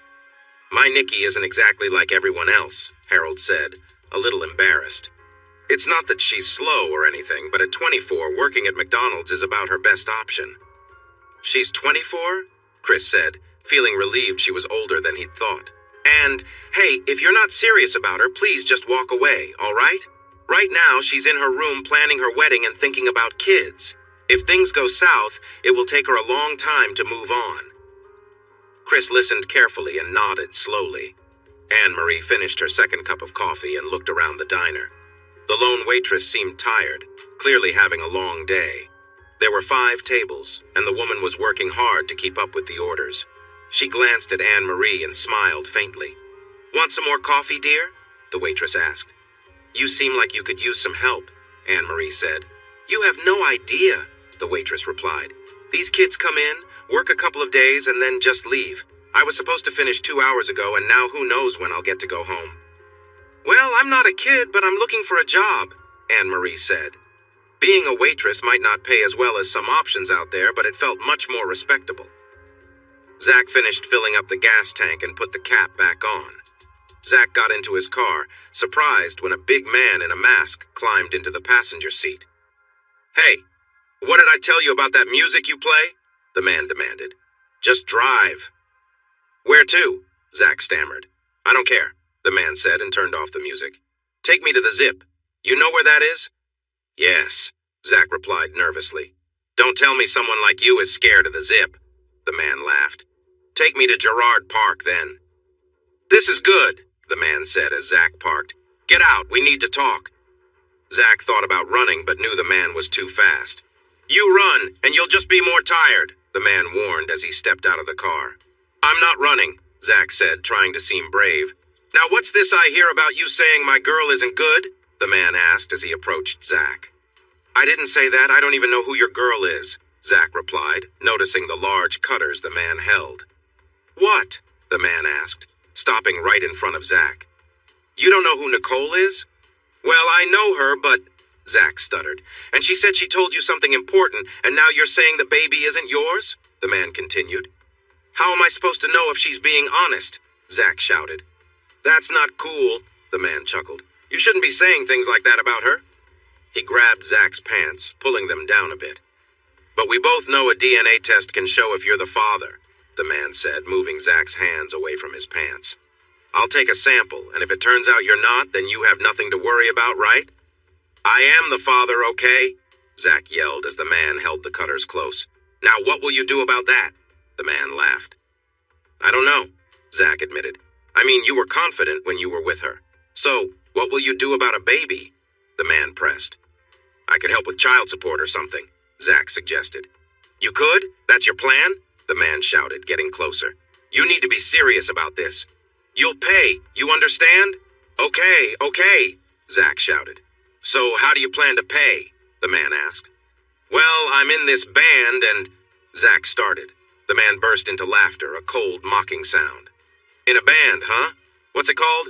The We Don't Know What We're Doing band? The We Need Real Jobs band? The big man jeered. No, we're... Zach protested.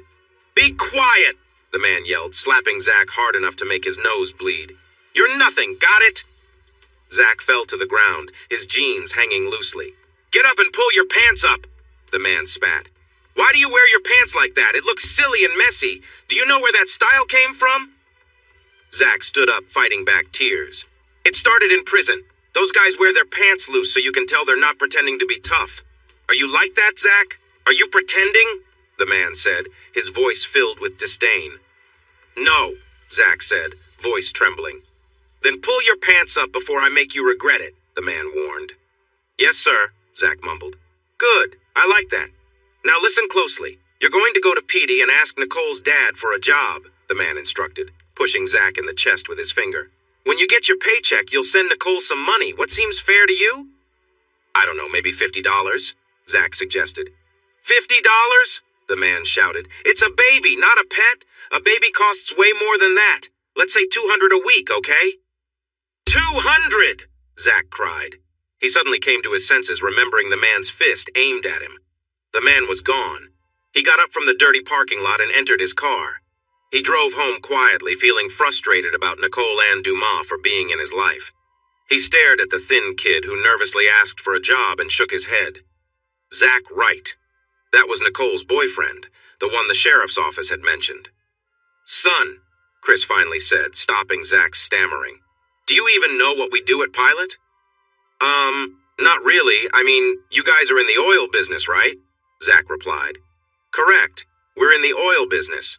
We explore for oil deposits and do mud logging, analyzing the material that comes up for clues about oil. It's tough and messy work, and looking at your application, you don't have any qualifications that show you're capable of it. I'm taking the time to train you, and I know you might think it's too hard and give up on me. But, Zach stammered. That man was not going to accept Zach's excuse of, I tried, but Nicole's dad wouldn't hire me. Zach could feel the pain from the punch he had received. So here's your chance, son. Show me I'm wrong. Prove to me that if I hire you, you'll stick around after your first paycheck, Chris said. Just then, his phone rang and he sighed. Good timing, son. You have a few minutes to think about what to say.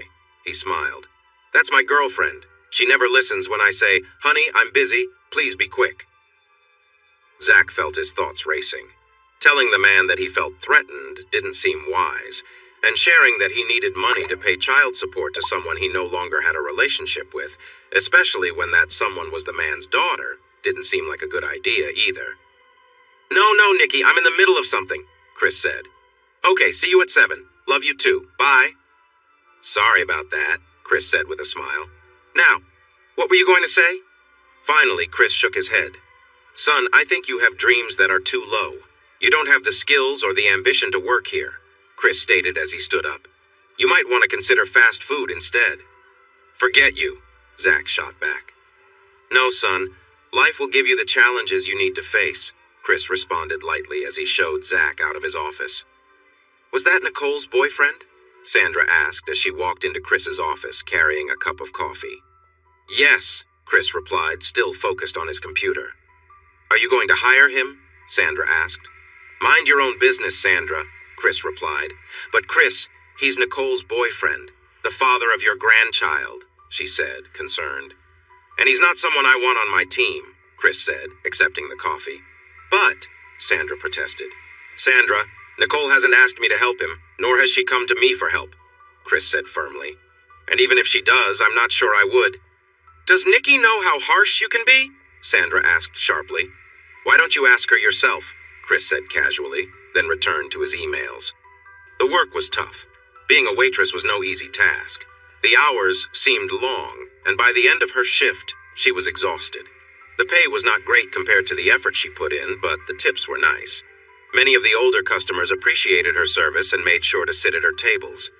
Harriet smiled to herself as she watched Anne-Marie take care of the regular customers.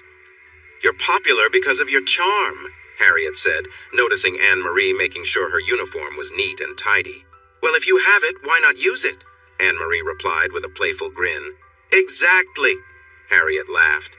Mr. Trapani had called a few times, but he never left messages when Anne-Marie let it go to voicemail. She secretly wished he would, so she could go to Mrs. Trapani with proof, or even gently remind Mr. Trapani to be careful. Eventually, he stopped calling altogether. An elderly man shook his head playfully as Anne-Marie filled his coffee cup. What would it take for me to spend some time with you tonight? Not happening, Anne-Marie replied with a smile, pointing to his wedding ring. I don't get involved with married men.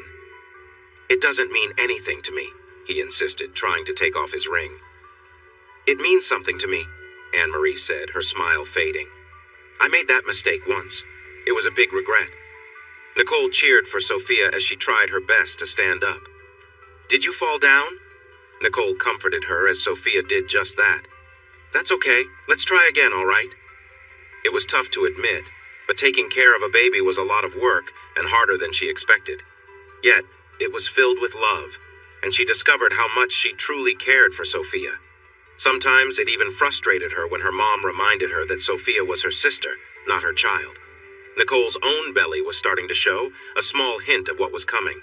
She shook her head, wondering how she ever thought she loved Zach right. She had seen him recently at Taco Bell, where he seemed to do the bare minimum at work. A customer in front of her even asked for someone else to prepare their meal instead of him. Hey, Wright, can you speed it up a little? The manager called to him. Nicole almost giggled when she noticed he was missing a tooth, which made him look unkempt. Yeah, let's hope he washes his hands before cooking, Nicole joked with the manager, who smiled back at her. Yes, ma'am.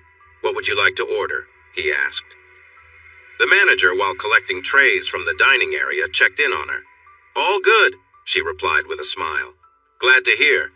Hope to see you again, he said, clearly meaning it. As for Zach, she found out he was giving her $75 a week. At first, she thought about spending it on new clothes, but then she decided to be sensible. Nicole and her mom went to the bank to open a checking account. They used some money from her birthday and some extra cash that her mom added from her tips. Nicole made sure to keep track of every check Zach sent her and all the bills she had to pay. When they were at the bank, the manager smiled at them. Is this little sweetheart your daughter? he asked while waving at Sophia. Nope, she's my baby sister, Nicole said proudly. Zach felt annoyed watching Nicole smile and joke with the manager. It bothered him that she was so friendly with someone he didn't like. Hey, we have customers waiting, Fred, another worker, called out, making Zach frown as Nicole laughed. I'm Nicole Dumas. Nicole introduced herself as Fred handed her a tray. Really? He replied with a grin. I'm Fred Dumas. No way, Nicole laughed. Who's your dad? They talked for a moment and discovered they might be very distant relatives. Just then, a group of teenagers came in, and Fred got busy helping them. Bye, Sophia, Fred called as they left, and Nicole smiled. Say bye, Mr. Fred, Nicole encouraged, but Sophia just looked around without responding. Nicole helped make a cake, adding icing between the layers. She loved lots of icing. He mixed in some sugar and applied the frosting to the outside of the cake. Nicole had a big appetite, although she often said she wanted to lose weight. She didn't really exercise and always wanted dessert with her meals. She believed that no meal was complete without something sweet, so he made sure to prepare a treat for her. She brought joy and laughter into his life. Although he had heard Harold say that his daughter lived in a fantasy world, he didn't think Harold meant harm. Nicole made him happy. He supported her dreams as much as he could, even buying her a special ring. He placed the cake in the freezer and turned over the chicken cooking in the pan. Just then, there was a cheerful knock on the door. It's open, he called out while adding onions and peppers to the mix. Hey, she said, bouncing into the room. Hey, he replied, noticing a curvy woman with dark hair entering the apartment, glancing around shyly. Oh, hi, Chris. This is Michelle, but everyone calls her Mickey. Do you see? Nikki and Mickey? Nikki was my manager at the drive-thru. One day she said she was tired of eating McDonald's. I replied, my fiancé is the best cook ever. She laughed and said, no, he's not. So I brought her to our place because I knew he was a great cook. I asked him if he had gotten the wine I mentioned before because it goes perfectly with chicken. The food smelled wonderful. Then Nikki said, say hi to Chris for me. I need to use the restroom. And she rushed off, leaving Chris and Mickey standing there. Hi, can you close the door, please? Chris said as he quickly added fajita sauce to the pan. I hope it's okay, Mickey stammered. She insisted I come. Mickey was attractive, even with her hair in her face. She was not as heavy as Nikki, but she had a few extra pounds. She brushed her hair back and smiled shyly at Chris. When Nikki returned, she gave Chris a warm kiss. Are you two getting along? She asked, then looked in the fridge. Mickey, would you like something to drink? She offered. Chris has beer, and oh, you got that wine. Also, there's gin and tequila in the freezer. We're having a fun night. I like tequila, Mickey said softly. Margaritas are already mixed in the pitcher, Nikki, Chris called out as he took the tortillas out of the oven. Great, Nikki cheered as she poured drinks for herself and Mickey. Wow, Nikki, are you trying to get me drunk? Mickey asked, taking a big sip. Chris smiled as he set 2 plates on the small coffee table in front of the love seat since he only had 2 chairs. Just because it's in your glass doesn't mean you have to finish it all, he joked, giving Nikki a playful pat. Dinner's ready. He made himself a plate and sat in his comfy brown leather recliner. Is this real leather? Mickey asked as she settled on the love seat. Yep, Chris replied. I just love how leather feels, Mickey said. This is really good. Feel free to enjoy the couch, Chris teased. Chris, Nikki exclaimed, playfully hitting him on the arm. You're awful. You just want to see her in a swimsuit? Oh, I didn't say that, Chris grinned. But you didn't say you wouldn't either. I'm not dumb, Nikki laughed. You're right, Mickey, this is delicious. Everything Chris makes is great. He really is a talented chef. They spent time looking through his CD collection, giggling at his older country music while Chris poured raspberry syrup over slices of chocolate cake. Finally, both Nikki and Mickey found a song they liked and added it to his music system. He tossed the empty bottle into the trash and set the 2 plates down on the coffee table. Ooh, dessert too? Mickey asked, as Garth Brooks played from the speakers. Uh-huh, he's the best, Nikki replied, leaning heavily against Chris. She hugged him tightly and kissed him softly. I love you, baby, she said. Love you too, he replied, smiling. So what now? Mickey asked, digging into the cake with her fork. What do you mean? Nikki wondered. I mean, what do you all do after dinner? Play cards or something? Mickey asked. No, we usually just hang out after we eat, Nikki said with a laugh. What do you want to do? Chris asked Mickey, sitting comfortably in a small chair. I don't know, Mickey replied, her voice hinting that she had an idea. I do have a deck of cards around here, Chris said. We could play a game. You said you like leather. That takes too long, Mickey said, standing up. She pulled the empty wine bottle from the trash and giggled while bringing it into the living room. Let's play a game with a twist, she said, her cheeks pink.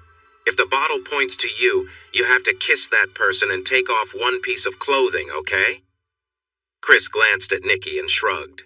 True to her nature, Nikki grabbed the bottle and spun it enthusiastically. The bottle spun and stopped at Nikki. What? Now I have to kiss myself? She laughed. No, just take something off, Mickey giggled. But you can spin again. Maybe don't spin it so hard, Chris suggested as Nikki removed a shoe. The two girls looked at each other. The bottle pointed to Mickey. Nikki leaned in and pressed her lips to Mickey's, surprised when Mickey's breath brushed against her.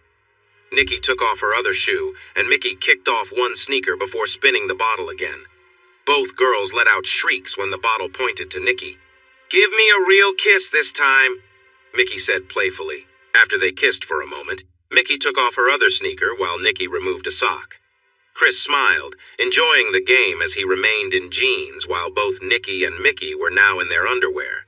He knew he would get to see more of Mickey soon, as it was her turn to spin. The room felt warm, and both girls seemed to enjoy the lighthearted fun.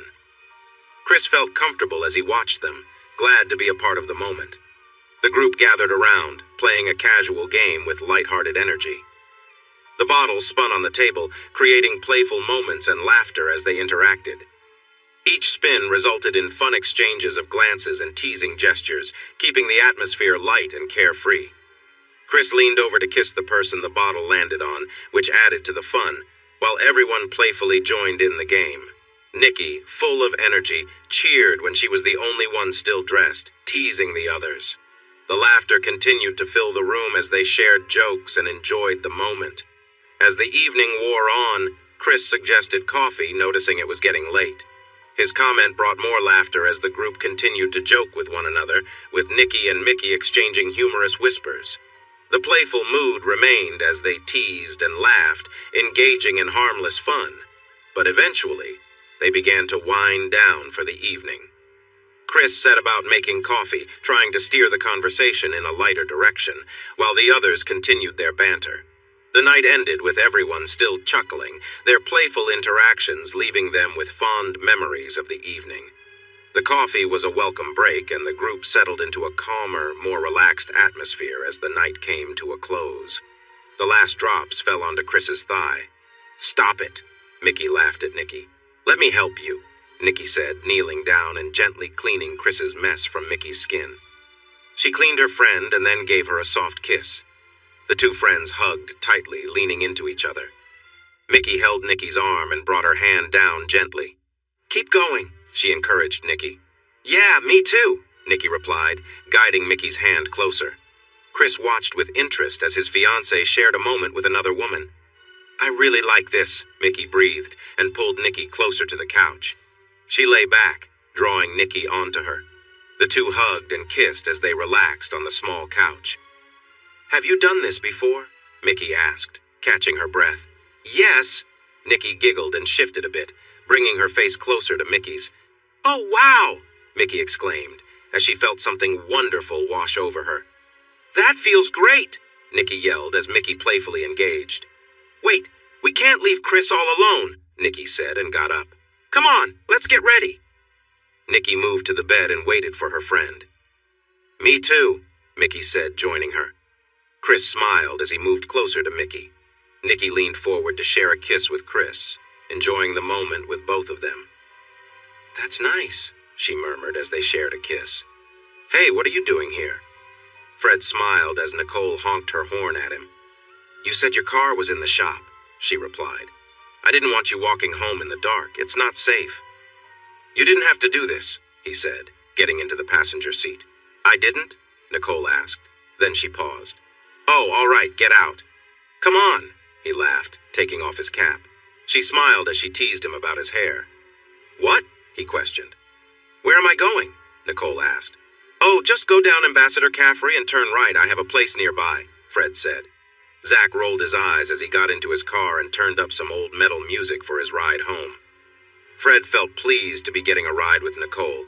Just wait until he learned that Nicole expected something in return every time she helped him out. Do you, want to come inside and see my place? Fred said, a bit nervous. You didn't come all this way at 11:30 at night just because you needed a ride. Nicole smiled and leaned closer to give him a light kiss. She playfully touched his mustache. You might want to think about shaving that off, she laughed. Hey, I like my mustache, he responded. Okay, you can keep it, she said as she stepped out of the car. But that means no more kisses for you. And who said I wanted to kiss you? Just teasing, he joked while leading her to the walkway. Good night, she said, and turned to leave. Hang on, he said, pulling her in for a warm hug. His place was typical for a bachelor, an old couch that had seen better days, supported by a few books, and a coffee table that looked worn down. In front of the couch was a large television that sat on a shelf made of cinder blocks and boards. The dining area was empty, except for a single bar stool at the kitchen island. Nicole looked around, mildly amused. If this was how he furnished his space, she couldn't imagine what his bedrooms looked like. Well, I haven't had much time to shop for furniture, Fred admitted, seeing his home through her eyes. Most stores are open on Sundays, Nicole replied. Honestly, I never thought I needed anything nice. I never thought someone as beautiful as you would be here, Fred said. Well, I'm here now, she stated firmly. So what's next? We're going to need a table and chairs. Where are Sophia and I supposed to sit? I'm off tomorrow. I'll get a table, Fred promised. Wow, I can be so demanding, Nicole said, dropping onto the couch. We aren't even dating yet, and I'm acting like it. You're not demanding, Fred said, sitting next to her. Yeah, I am, she said. You have a right to your own space and stuff. Well, I want to get a table and some chairs, too, Fred replied. And if you really like that mustache, then keep it, Nicole said. I'd rather kiss you, Fred admitted. Really? She smiled. Yeah, he responded as he made a move closer. There was a moment of tension, both feeling a rush of emotions.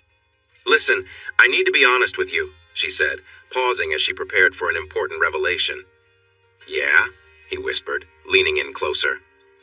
I'm pregnant, Nicole said, feeling a knot in her stomach as she awaited his reaction. Seriously? Fred asked, placing a gentle hand on her belly. Is that what this is? I wanted to suggest that you might want to drink less Pepsi and maybe try Diet Pepsi instead. Does that bother you? She asked, leaning in for another kiss. Nicole, I noticed the first time you came in, Fred replied. I thought, wow, lucky guy to be with her. I wish it was me. I wish it was too, Nicole said, shivering a bit. I should go, she said, pushing herself up with some effort. Are you sure? He asked. Yeah, she smiled, giving him a gentle touch. I just don't want to come across as someone who's too forward. I wouldn't think that, he said quickly, and she laughed. Good night, Fred, she said as she walked toward the door. It took her a little while to step outside into the cool night air, and she hurried to her car. Once inside, she couldn't help but give in to her feelings for a moment. Fred was feeling frustrated. He had told Nikki that work was really busy. There was a hurricane approaching the oil rigs in the Gulf of Mexico, and a tropical storm was moving over Cuba at the same time. As soon as that storm hit the warm waters, it would turn into a hurricane too. The hurricane was already a Category 3 and growing stronger. He couldn't leave anyone on the rigs. It would be dangerous for anyone to remain there exposed to the weather. But he needed to ensure that the right safety measures were in place. Nikki didn't really understand that. What's up, baby? He answered the phone. Hey, it's me! Her voice sounded heavy and tired. I'm in the middle of something, he said, trying to keep calm, although he felt like shouting. Listen, I know you don't want to see me anymore because I'm not what you expected, Nikki said, her voice breaking a little. Nikki, I do want to see you, he assured her. It's just that there's a hurricane out there and another one might be coming. I'll handle that, Nikki said. He could hear her fumbling with something. Then there was a loud noise. I'm unhappy, Nicole cried as she looked in the mirror. You're expecting a baby, Fred reminded her. I can't go out like this, Nicole said, stepping out of the bathroom in her bright red bikini, which didn't fit comfortably over her belly. Just wear your sundress then. You can sit with Sophia and watch us swim, he replied, picking up the squirming baby. We'll be playing in the cool water, and you'll be sitting there in the hot sun, feeling tired and unhappy while we have fun. But that's okay. You seem fine being upset because you're not happy with how you look. I dislike you, she said, grabbing the towels. Same here. He smiled and gave her a quick kiss. It's too bad, really, because you look nice in that swimsuit. You're silly, she replied, making sure to put sunscreen on Sophia's skin. I feel so big. And still lovely, he smiled, guiding them out of the condo. She didn't need to worry about her looks. The three women at the pool were just as big as she and Fred were together. Their swimsuits revealed their bodies in a way that surprised her. And you were worried? Fred whispered to her. Uh-huh, she whispered back and took Sophia from him. You ready? She asked the baby, and walked into the cool water with her. Sophia's eyes widened as the cool water touched her. She laughed and giggled in her sweet way. Wow, one of the larger women said with a smirk. Just had one and you're already expecting another? She's my sister, not my daughter, Nicole replied sharply. But I can see why you'd think that. I'm very motherly. What? Fred whispered, taking the squirming Sophia from her arms. A motherly type. That's what people like them call regular moms, Nicole whispered back as the three women glared at her. Oh, he said, smiling at them. I'm in Unit 2217. What about you? They didn't respond, and his smile faded. I'm asking again, what unit are you in? He said. Do you have permission to be here? Yes, we do, one of the women snapped. We're in Unit 1612, all right? Thank you, Fred replied. 2217? Nicole asked him. We're in. Why would I want them to know where we stay? He cut her off. He and Nicole played with the baby. After a while, they were all quite wet. He carefully dried the now fussy Sophia before handing her back to Nicole and drying himself. He motioned for her to go ahead while he gathered their things and went back to Unit 2127. Nicole looked around at the furniture.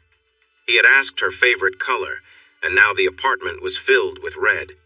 He even bought a simple table and 4 chairs and stained them a cherry color. There was also a high chair to match. The bookcase and entertainment center were cherry red too. The couch and recliner were a bright red microfiber. Upstairs, he had replaced the old futon with a real bed, complete with red bedding and pillow covers.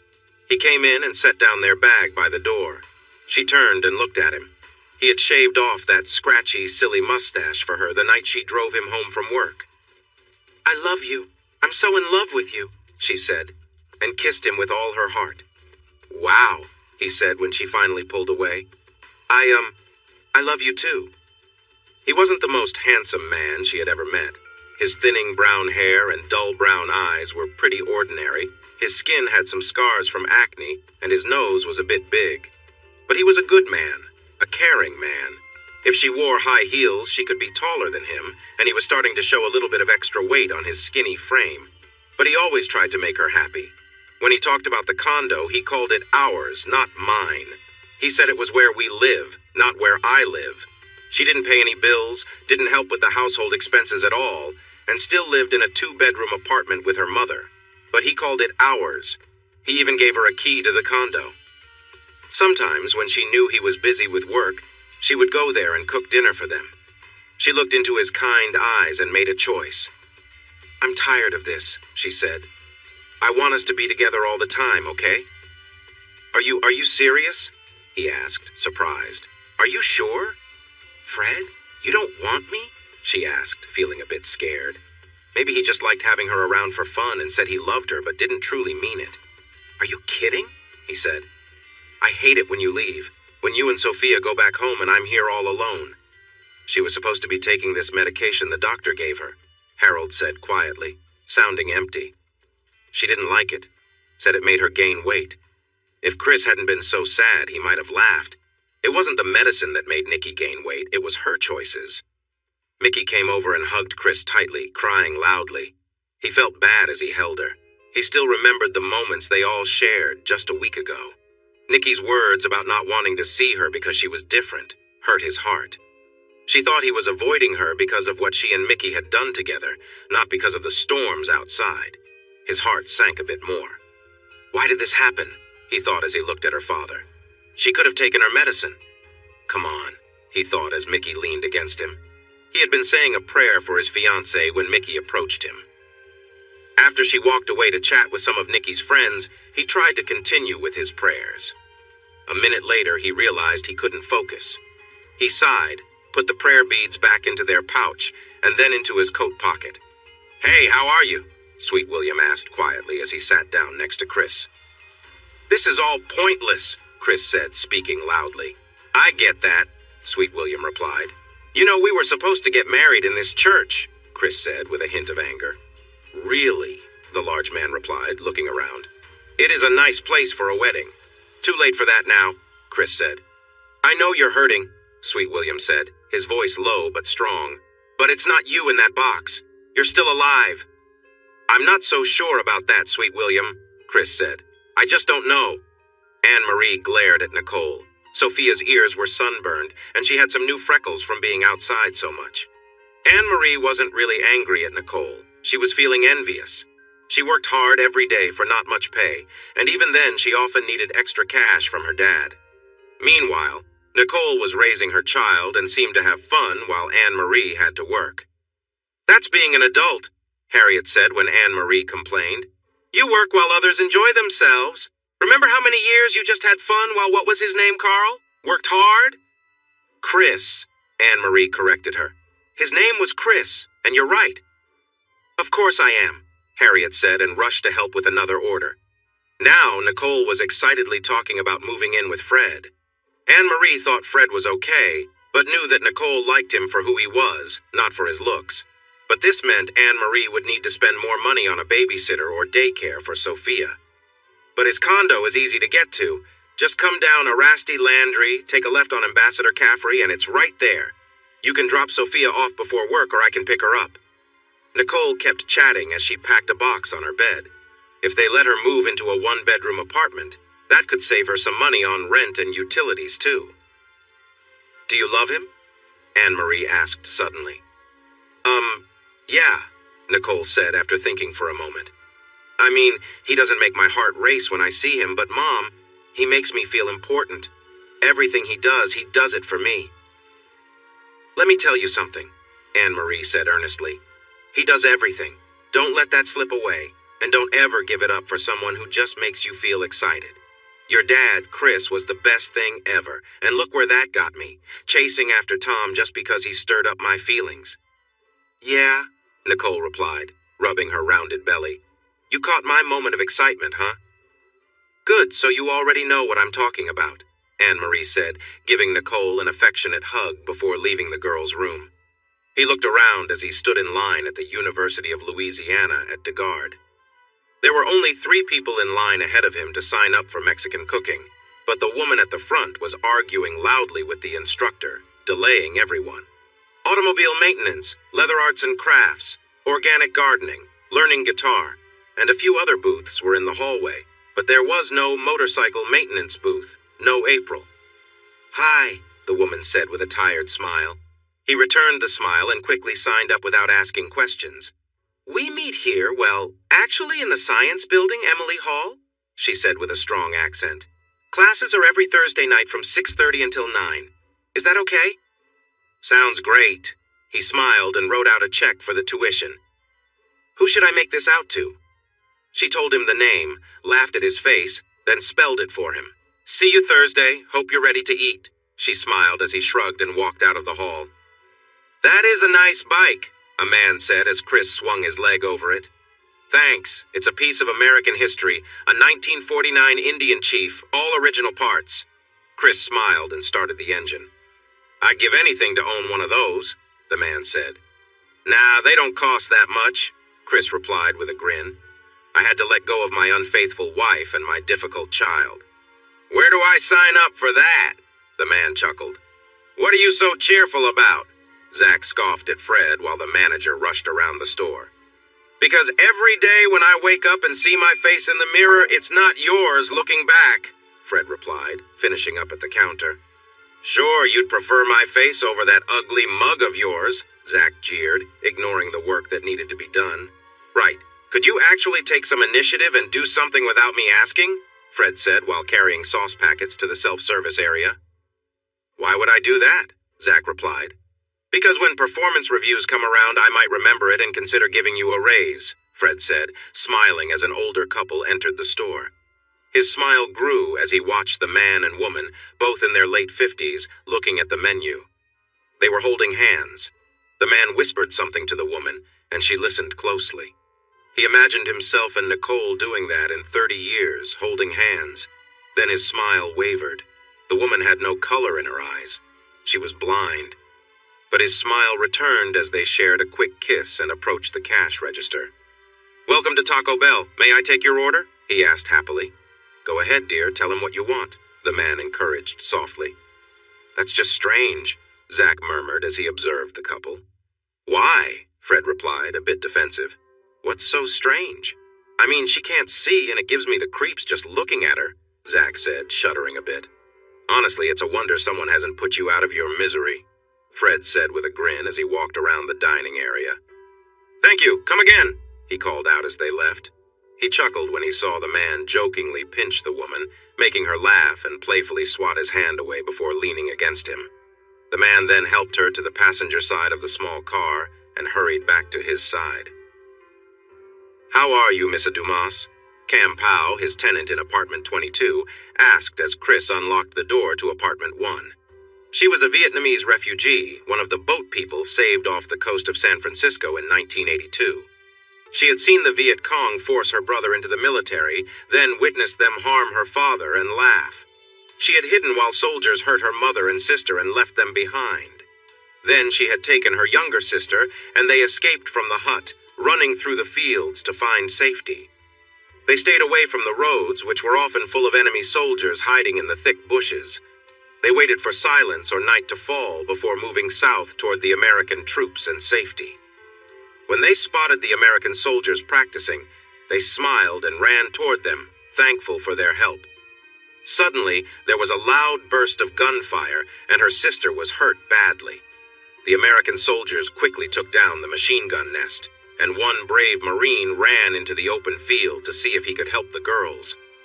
Cam Powell watched in amazement as the young man cried over her sister's body, even though he did not know her. She reached out to comfort him, but then everything went dark. When she woke up, she was in an American hospital.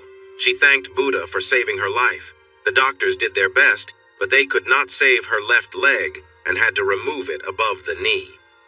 4 days later, the enemy soldiers took over the hospital, causing great harm to the staff and patients. The American patients lost their lives. The Vietnamese patients, no matter how badly they were hurt, were forced to march away. Cam Powell tried to use the crutches the kind American nurse had given her before the soldiers arrived. When she fell behind in the march, she was mistreated. She did her best to keep up since those who lagged behind often faced severe consequences and were left on the roadside. For the next 11 years, she worked hard in the fields, facing tough times but trying to survive. She wasn't very attractive, so she was often treated harshly instead of being hurt more seriously. She saved food and money, dreaming of one day reaching the land of the Americans with blonde hair. One day, news spread among the refugees that it was too expensive to take care of them, which meant they were in great danger. Cam Powell ate what little she could and hid some food for later. When night came, she quietly slipped into the thick brush behind her hut and made her way to the river.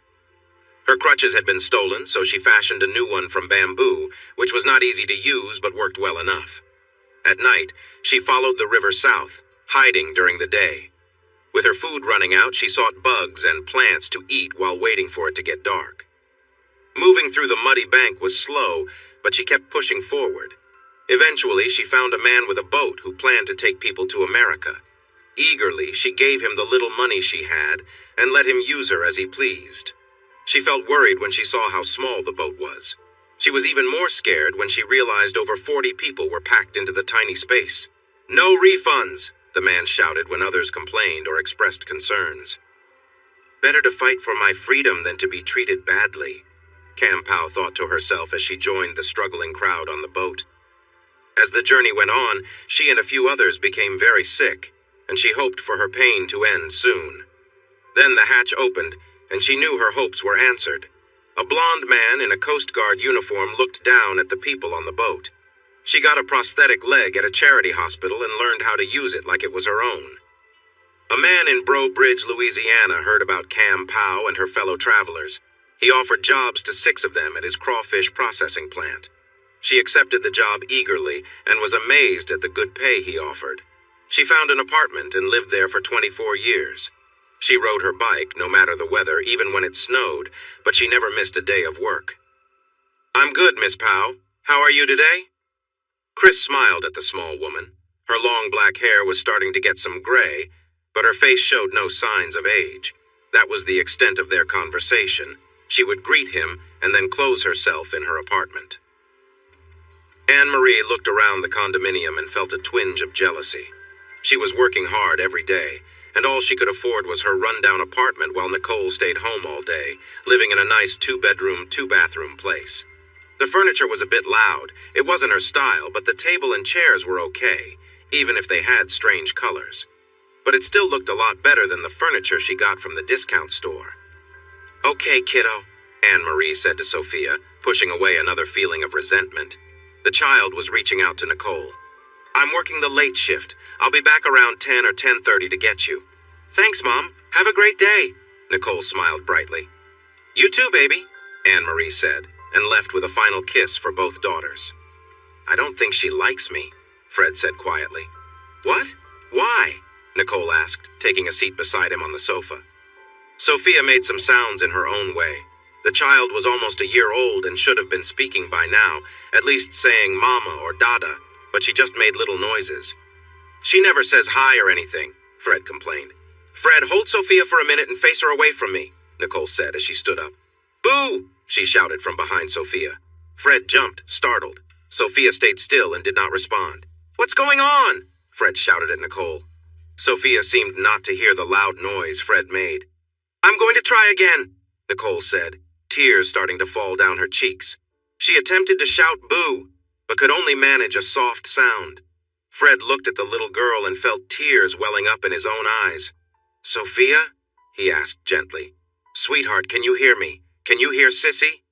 Cooking alone was not enjoyable. There was no Nicky there, playfully asking him to taste what he was making. The Mexican cooking class was fun. Some women in the class showed they were interested in him, but he just wasn't feeling it. "I should have chosen Chinese instead," he thought as he chopped a jalapeno pepper for the sauce. "Well, it's only 2 more weeks," he sighed as he mixed lime juice and cilantro. He had seen Mickey walking to a fast food place the day before. Her pants fit tightly, and it made him feel a rush of emotions, which he quickly felt guilty about. They had shared moments together, but he hesitated to think too much about it. "Why won't this chicken cook right?" he muttered as he noticed it starting to burn. "She's not a doctor, so who does she think she is?" Anne-Marie said sharply as Nicole shared her concerns. "Just watch," Fred replied firmly, unconcerned about how Anne-Marie felt. He clapped 2 books together behind Sophia, but the child didn't even blink. "That is your grandson," Sandra said sharply, returning Chris's angry look with one of her own. "Yes, I sent a gift for Freddie, including a card. By the way, Mr. Tough Guy, you owe me. I bought your grandson a savings bond and a silver rattle with his initials on it." "Sandra, I can't believe this," Chris grumbled, teeth clenched. "Oh, just fire me, fine. Just fire me for caring about you," Sandra shouted at her boss, the man she admired almost as much as her husband. "I'll be back," he said sharply, leaving the office before he ended up firing her, the person who kept everything running smoothly. She heard the loud roar of his motorcycle as he sped away. Highway 52 was clear. There were few stops to hold back his anger. He occasionally found a quiet side street and opened up his bike, letting the strong engine roar beneath him. Before he knew it, he was on Evangeline Thruway and then traveled down to West Congress Street, heading to University Medical Center. Fred Dumas didn't notice the tall man holding a motorcycle helmet. He was completely captivated by Frederick Freddie James Dumas, Jr. If he had any doubts about Nicole's love for him, those worries faded when she named their baby after him. He fought the urge to tap on the glass of the nursery, Freddie was fast asleep. "He's such a cute little guy, isn't he?" the man said to Fred. "Yes, he is," Fred replied. "He's my son." "Congratulations," Chris said. "Just remember, they grow up fast. One day they won't need you as much. You might feel like you're just here to pay for things." "Yeah, I'm really hoping that doesn't happen," Fred admitted. "Good luck, son," Chris said as he walked away. Anne-Marie was trying to manage a fussy Sophia and looked again. The man by the elevators seemed familiar, tall, strong, dressed well, even with a motorcycle helmet under his arm. The man turned slightly and Anne-Marie smiled. He was attractive, even with a bald head and some gray hair around the sides. Then she froze. Those brown eyes belonged to Chris. The elevator door opened and Chris stepped in, pressing the button for the first floor. "Your father was here?" she asked Nicole. "Daddy's here?" Nicole replied, surprised and a bit shy. "No, he was here," Anne-Marie said, feeling a bit let down. She hoped to hear from Nicole about how he was doing, what was new in his life. She kept in touch with Sandra. Harriet let her use the computer at work, and Sandra always replied quickly to her emails, but she didn't share many details. She had known about Nikki's tragic decision and was aware of Sandra's dislike for her, but she didn't know how Chris had changed. Until today, she didn't even realize that Chris had a motorcycle, as the helmet showed. Honestly, she wanted to hear that Chris missed her and wanted her back in his life. She was hoping he had forgiven her for her past mistake. She clenched her teeth in frustration as Sophia reached out to Nicole, trying to get her to hold her. "Hey, there she is!" Hank called out from the doorway. "There's the girl who made me a great-grandfather!" Anne-Marie winced. Ever since her mother's passing, her father had been drinking a lot. As he walked into the room, Nicole caught a whiff of alcohol on him. "Hi, Grandpa," Nicole said, leaning in for a kiss. "So, you named him after me, right?" Hank asked, overlooking Anne-Marie, Sophia, and Fred. "No, Grandpa, I named him after his daddy," Nicole replied, moving his hand away from her. Since Grandma's passing, his touches, although not obvious, felt wrong. His hands often brushed against her in a way that made her uncomfortable, and with her belly getting bigger, she promised herself to keep Sophia away from him. Nicole didn't realize this wasn't her decision to make. Sophia wasn't her child. "Oh, why'd you have to do that?" Hank said with a teasing tone. "Because I love him," Nicole stated firmly. "And don't you love your grandpa?" Hank asked, placing his hand on Nicole's thigh. "Have you seen the baby yet?" Fred asked, trying to keep his anger under control. Hank's drunken behavior towards Nicole made Fred feel sick. His pretending that Fred, Anne-Marie, and Sophia weren't there bothered Fred, but the touching was even worse. "No, I haven't. Are they bringing him in here?" Hank asked. "No, not for another hour or two. They'll bring him when it's time for lunch," Fred said, pulling Hank's hand off Nicole's thigh. "Come on, Mr. Campion, I'll show you Freddie." "Hey, you're feeding him, right?" Hank asked. "Oh my gosh!" Nicole gasped as Fred led Hank out of the room. "I think I'm going to be sick," Anne-Marie said. "You? It's not you he's bothering," Nicole replied. Anne-Marie began to see Fred in a new light. Yes, he worked at a fast food restaurant, but he was dedicated to Nicole and her happiness. He wanted nothing more than to protect her. "So, when are you leaving here?" Anne-Marie asked. "I wanted to talk to you about that, Mom," Nicole said. "I spoke with Fred, and he thinks it's a good idea. Can you and Sophia stay with me for a couple of weeks until I get things figured out?" "What?" Anne-Marie asked. "But honey, it's just a 2-bedroom, right?" "The couch pulls out into a queen-sized bed," Fred said as he walked back into the room. "Mom, I need you. I'm really scared," Nicole admitted. "What if something happens to Freddie? I don't know what I'd do if that ever happened." "Are you sure?" Anne-Marie asked Fred. "Yes, ma'am," Fred replied. "I want you there, and Nicole needs you there." "Where's Grandpa?" Nicole asked. "I sent him to grab us some donuts from Macy's," Fred smiled. "My dad has a drink problem, too. He can't resist anything sugary." "My dad's not a—" Anne-Marie began to argue, but then she stopped. "Are you still upset with me?" Sandra asked. "Furious is more like it," he replied, reaching for his coffee cup. "Well, tough luck," Sandra said as she left the office. That night, as he got ready for the cooking class, he pulled on the bright green sweater she had chosen for him. He then put on the old jeans she had insisted he buy, along with the casual shoes she picked out. The sound of thunder reminded him that he was glad she had urged him to leave the company car parked at his apartment. She got involved in his life, made choices for him that he didn't want to make, but in the end, he was thankful for it. "I should get her a card or something," he muttered to himself. At the drugstore, the selection of "I'm sorry" cards was very small, but he finally picked the least sentimental one. He also grabbed a big pack of gum since she was always chewing it, and he often told her to get rid of it. "I'm afraid you're late," the instructor said when he arrived a few minutes late, soaked from the rain. "No worries, I just have too many avocados at home," Chris joked. "Perfect for tonight's dish," she laughed, and then she began explaining the soup and how to prepare it. Anne-Marie watched as Fred held Sophia on his lap, showing the baby the sign language from the book beside them. "Happy," he said, demonstrating the signs, then guiding her hands and arms to do them too. "Birth, day," he continued, signing and helping her with the motions. "You," he said, playfully tickling her as he pointed to her. "What is he doing?" Anne-Marie asked Nicole. "Teaching her to sign happy birthday," Nicole explained. "Her birthday is next week." "Happy," Fred said again, making the sign for happy. Watching him, Anne-Marie felt tears well up as he tenderly taught her daughter. "He wants to be a teacher one day," Nicole confided. "Taco Bell has a program that helps with college funds based on how many hours you work there." "Please, come in," Francois Timmons said with a cold smile as two big men pushed Tom Sampo into the small office. Tom smiled despite his swollen eye and cut lip. He knew exactly who Francois Timmons was. He had been involved with Greta Timmons, Francois's 25-year-old wife. Francois had met the tall German beauty while vacationing on the island of Crete. Even though she was only 19 and he was 51, he showered her with gifts and covered expenses for her family. They had married before the vacation ended.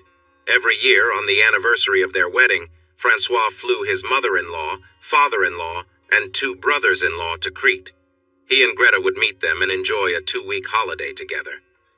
6 years later, Greta felt the strong desire to become a mother, but Francois was not open to the idea. "I am too old," he said. "I don't have the energy to keep up with little children, and I can't handle the fuss of babies." When Greta met Tom at a fashion exhibition, she decided that no matter what Francois thought, she wanted to have a baby. Tom was tall, attractive, and had blonde hair, while Francois was shorter and heavier with mostly gray hair. "I see you've been enjoying time with my wife, huh?" Francois said calmly. Tom smiled, knowing who Greta was and who her husband was. Spending time with Greta had been a fun escape, and he had been discreet about it.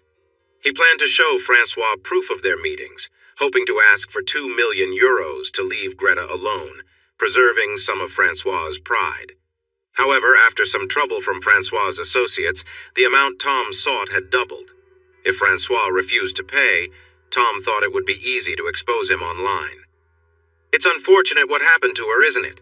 Francois said, interrupting Tom's thoughts. "What do you mean?" Tom responded. "Oh, you didn't hear?" Francois said with a cold smile. "It's quite sad. She was out one night and unfortunately got too close to a speeding car. No one knew who was driving as they sped away before anyone could help." Tom felt a chill. He realized he had made a mistake in his choice of partner. "Naturally, you'll have a hard time as your car will have evidence of the incident," Francois continued, his smile widening. "It wouldn't be surprising if you couldn't bear the weight of it all." "You can't," Tom said, alarmed. "Happy birthday to you," they sang cheerfully. Sophia giggled, joining in when she understood what they were doing. This led her gaze to the cake with one flickering candle, and she was captivated by the flame. "So, what's the sign for make a wish?" Anne-Marie asked Fred. "I don't know. I didn't look it up," he replied. "I'll make one for you," Nicole said, blowing out the candle for her sister. It was just the 5 of them: Sophia, Nicole, Anne-Marie, Fred, and Freddie. Since Sophia was always with Nicole, she didn't have friends to invite to her party. Anne-Marie worked so much that she didn't have anyone to invite either. Fred chose not to invite anyone from work, even though a couple of the women had children. For a moment, Anne-Marie thought about inviting Hank, but decided against it. Chris knew that if they invited him, there was a good chance he'd show up drunk and probably behave inappropriately around Nicole. He was always a little too forward, making her uncomfortable. Meanwhile, Sophia was having a great time tasting the birthday cake. Her eyes widened in delight as she tried the sweet icing, and she eagerly opened her mouth for more. Anne-Marie laughed, genuinely happy to see the little one enjoying herself. After the cake, Anne-Marie handed Sophia a bottle filled with fruit punch, something Sophia had never tasted before. It was a new experience for her, and she eagerly drank it all down, quickly signing more once she was done. Fred laughed. "She definitely knows that sign," he said, taking the bottle to refill it. "Not too much now," Anne-Marie warned. "We want her to sleep later." Afterwards, Anne-Marie and Nicole got down on the floor to help Sophia open her presents. Anne-Marie smiled to herself, knowing Chris hadn't actually bought some of the gifts, like the tricycle and wooden train set. Those were clearly from Sandra, but it didn't matter. Sophia loved them. Fred admired the train set. "Wow, this is really nice," he said, as they all gathered around to watch Sophia play. Maria Espinosa was an excellent cook and teacher, but as a romantic partner, she didn't quite meet Chris's expectations. He found himself comparing her to Nikki, who was much younger. Maria enjoyed Chris's cooking, especially the authentic Mexican dishes and dessert he had prepared, but she didn't hold back her criticism of his kitchen and apartment. "All electric?" she said disapprovingly. No, gas is the only way. Gas gives food its soul, electric just takes that away." She also made comments about his living space. "You're a grown man with a good job, yet you live like a college student?" she remarked as she looked around his small apartment. When she went as far as opening his closet door without asking, Chris was about ready to tell her to leave. That door was closed for a reason, and her constant criticism was wearing thin. Despite all her complaints, Maria still expressed interest in being intimate, but Chris wasn't convinced. She tried to reassure him. "You don't need to worry. I had my tubes tied," she said, laughing. Chris wasn't sure if he believed her, so he stayed cautious, deciding to keep things safe. He found her appearance less appealing than he'd hoped. Her long black hair, which she took pride in, was thick and unkempt in other areas, too. It was more than he was used to, and something that made him uncomfortable. Even though she seemed eager to connect with him, Chris could tell it wasn't for the right reasons. It didn't feel like she was with him because she truly wanted to be, or because she had any real attraction to him. The connection between them felt shallow, and he couldn't shake the feeling that something important was missing. She was with him to feel in control, thinking it would make him behave better. Afterward, she lit a cigarette, but was surprised when Chris took it from her and tossed it into the toilet. "I can't stand the smell of smoke," he said a bit angrily as he walked back into the room. "Oh, my bad," she replied, sounding more upset than sorry. "You should sell that motorbike," she suggested casually. "Not happening," he replied. "Come on, it's dangerous," she insisted, glancing up at him. "Maria," he sighed, getting out of bed and putting on his jeans, "it's late. You were a good teacher and I enjoyed your class, but I don't think we'll meet again, okay?" "But what about us?" she stammered. "What about this?" She threw the covers aside, revealing her body. "What about it?" he asked, putting on his shirt. "Look, Maria, we had a meal and we were together, but you didn't seem to enjoy it." "Oh, but I did," she argued. "You're great."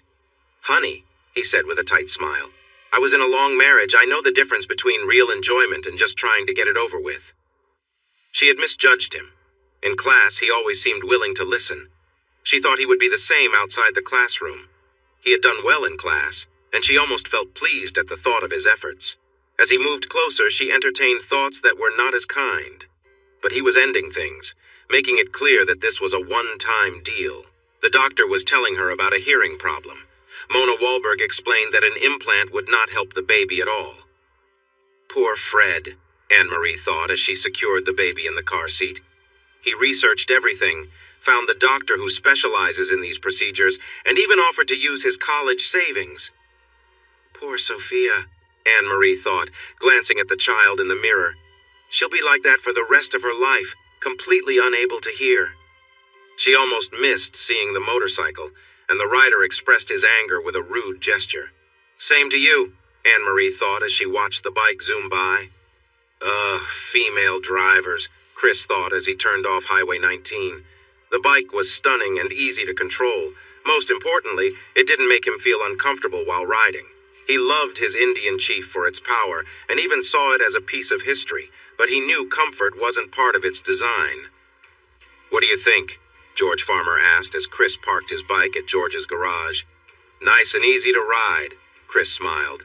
"If it were wet, it would be quite an adventure." "Uh-huh, and if Big Mike hears you, he'll give you a hard time for saying that," George chuckled. "And he's asking for $17,000, right?" Chris asked, noticing the other mechanic sleeping under the truck. "Yeah, but between us," George said, glancing at John Farmer and then looking away awkwardly. "He's been trying to sell it for 2 months. He might take 15 if it's cash." "Tell him 15 cash," Chris said, preparing to get on his Indian. "Got my card, right?" "Yeah," George replied with a smile. "What's the story behind the sale?" Chris asked before starting his bike. "His partner is in rehab dealing with some serious issues and he's adding up a lot of bills," George admitted. "Why drink alone when you can have some company?" Hank thought as he got ready. "I never liked drinking by myself anyway." The bar felt cool and welcoming. He easily found an empty stool since there were only a few people there himself, 2 men in suits, a tired-looking woman, and the bartender who also looked worn out. "Hey there, handsome," the bartender greeted with a weary smile. It had been a while since anyone complimented him like that, so he sat up a bit straighter and grinned back. He made sure she noticed the $100 bill as he took it out of his wallet. "Do you have anything smaller?" Jill asked. "It's only 11 o'clock. I don't have the money for that. If only I had a nickel for every time a woman said that to me," Hank said, and she laughed. He took out a $20 bill, and she gave him change. 5 hours later, some regular customers began to arrive. The jukebox played loud rock music that the afternoon crowd enjoyed, and the conversation got noisy. Hank's good mood faded as the younger men drew more of Jill's attention. He got up and walked out the door. "Just a bunch of troublemakers," he mumbled to himself as he started his car and pulled onto Johnson Street, right in front of a school bus. "That was your father-in-law," Sandra said sharply when Chris asked about the bill from the florist. "I hope you at least had the courtesy to make them arrange the flowers nicely," he replied. "No," she said, standing with her hands on her hips. "I expressed your sympathy and hope that he is at peace." "What?" he shouted, then broke into a loud, bitter laugh. "No, I hope he gets what he deserves." "God is watching you and he hears you," Sandra warned, shaking her finger at him. "You better be careful." "He's not Santa Claus, Sandra," Chris chuckled. "He's not keeping track of who's good or bad." "Do you know why Santa is always so cheerful?" Sweet William asked as he walked in. "No, why?" Chris replied, managing a real smile. "Because he knows where all the naughty girls live," Sweet William laughed. "Man, I want a cool bike like that. Look at those flames. So sweet." "Like that, huh?" Chris said. "I had the bike painted green, can you believe that? So I took it back and had them painted black with flames." "You'll be feeling the heat soon if you're not careful," Sandra warned. "Did you go to Hank's funeral?" Sweet William asked.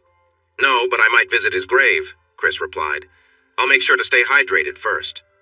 "That isn't fair, and you know it," Sweet William said, his smile fading. "I hope you can talk some sense into him," Sandra said as she left the office. Thanks for watching this video. Don't forget to subscribe to Infidelity Plus to stay updated with more captivating tales of infidelity and payback. Turn on notifications so you're the first to see our latest content.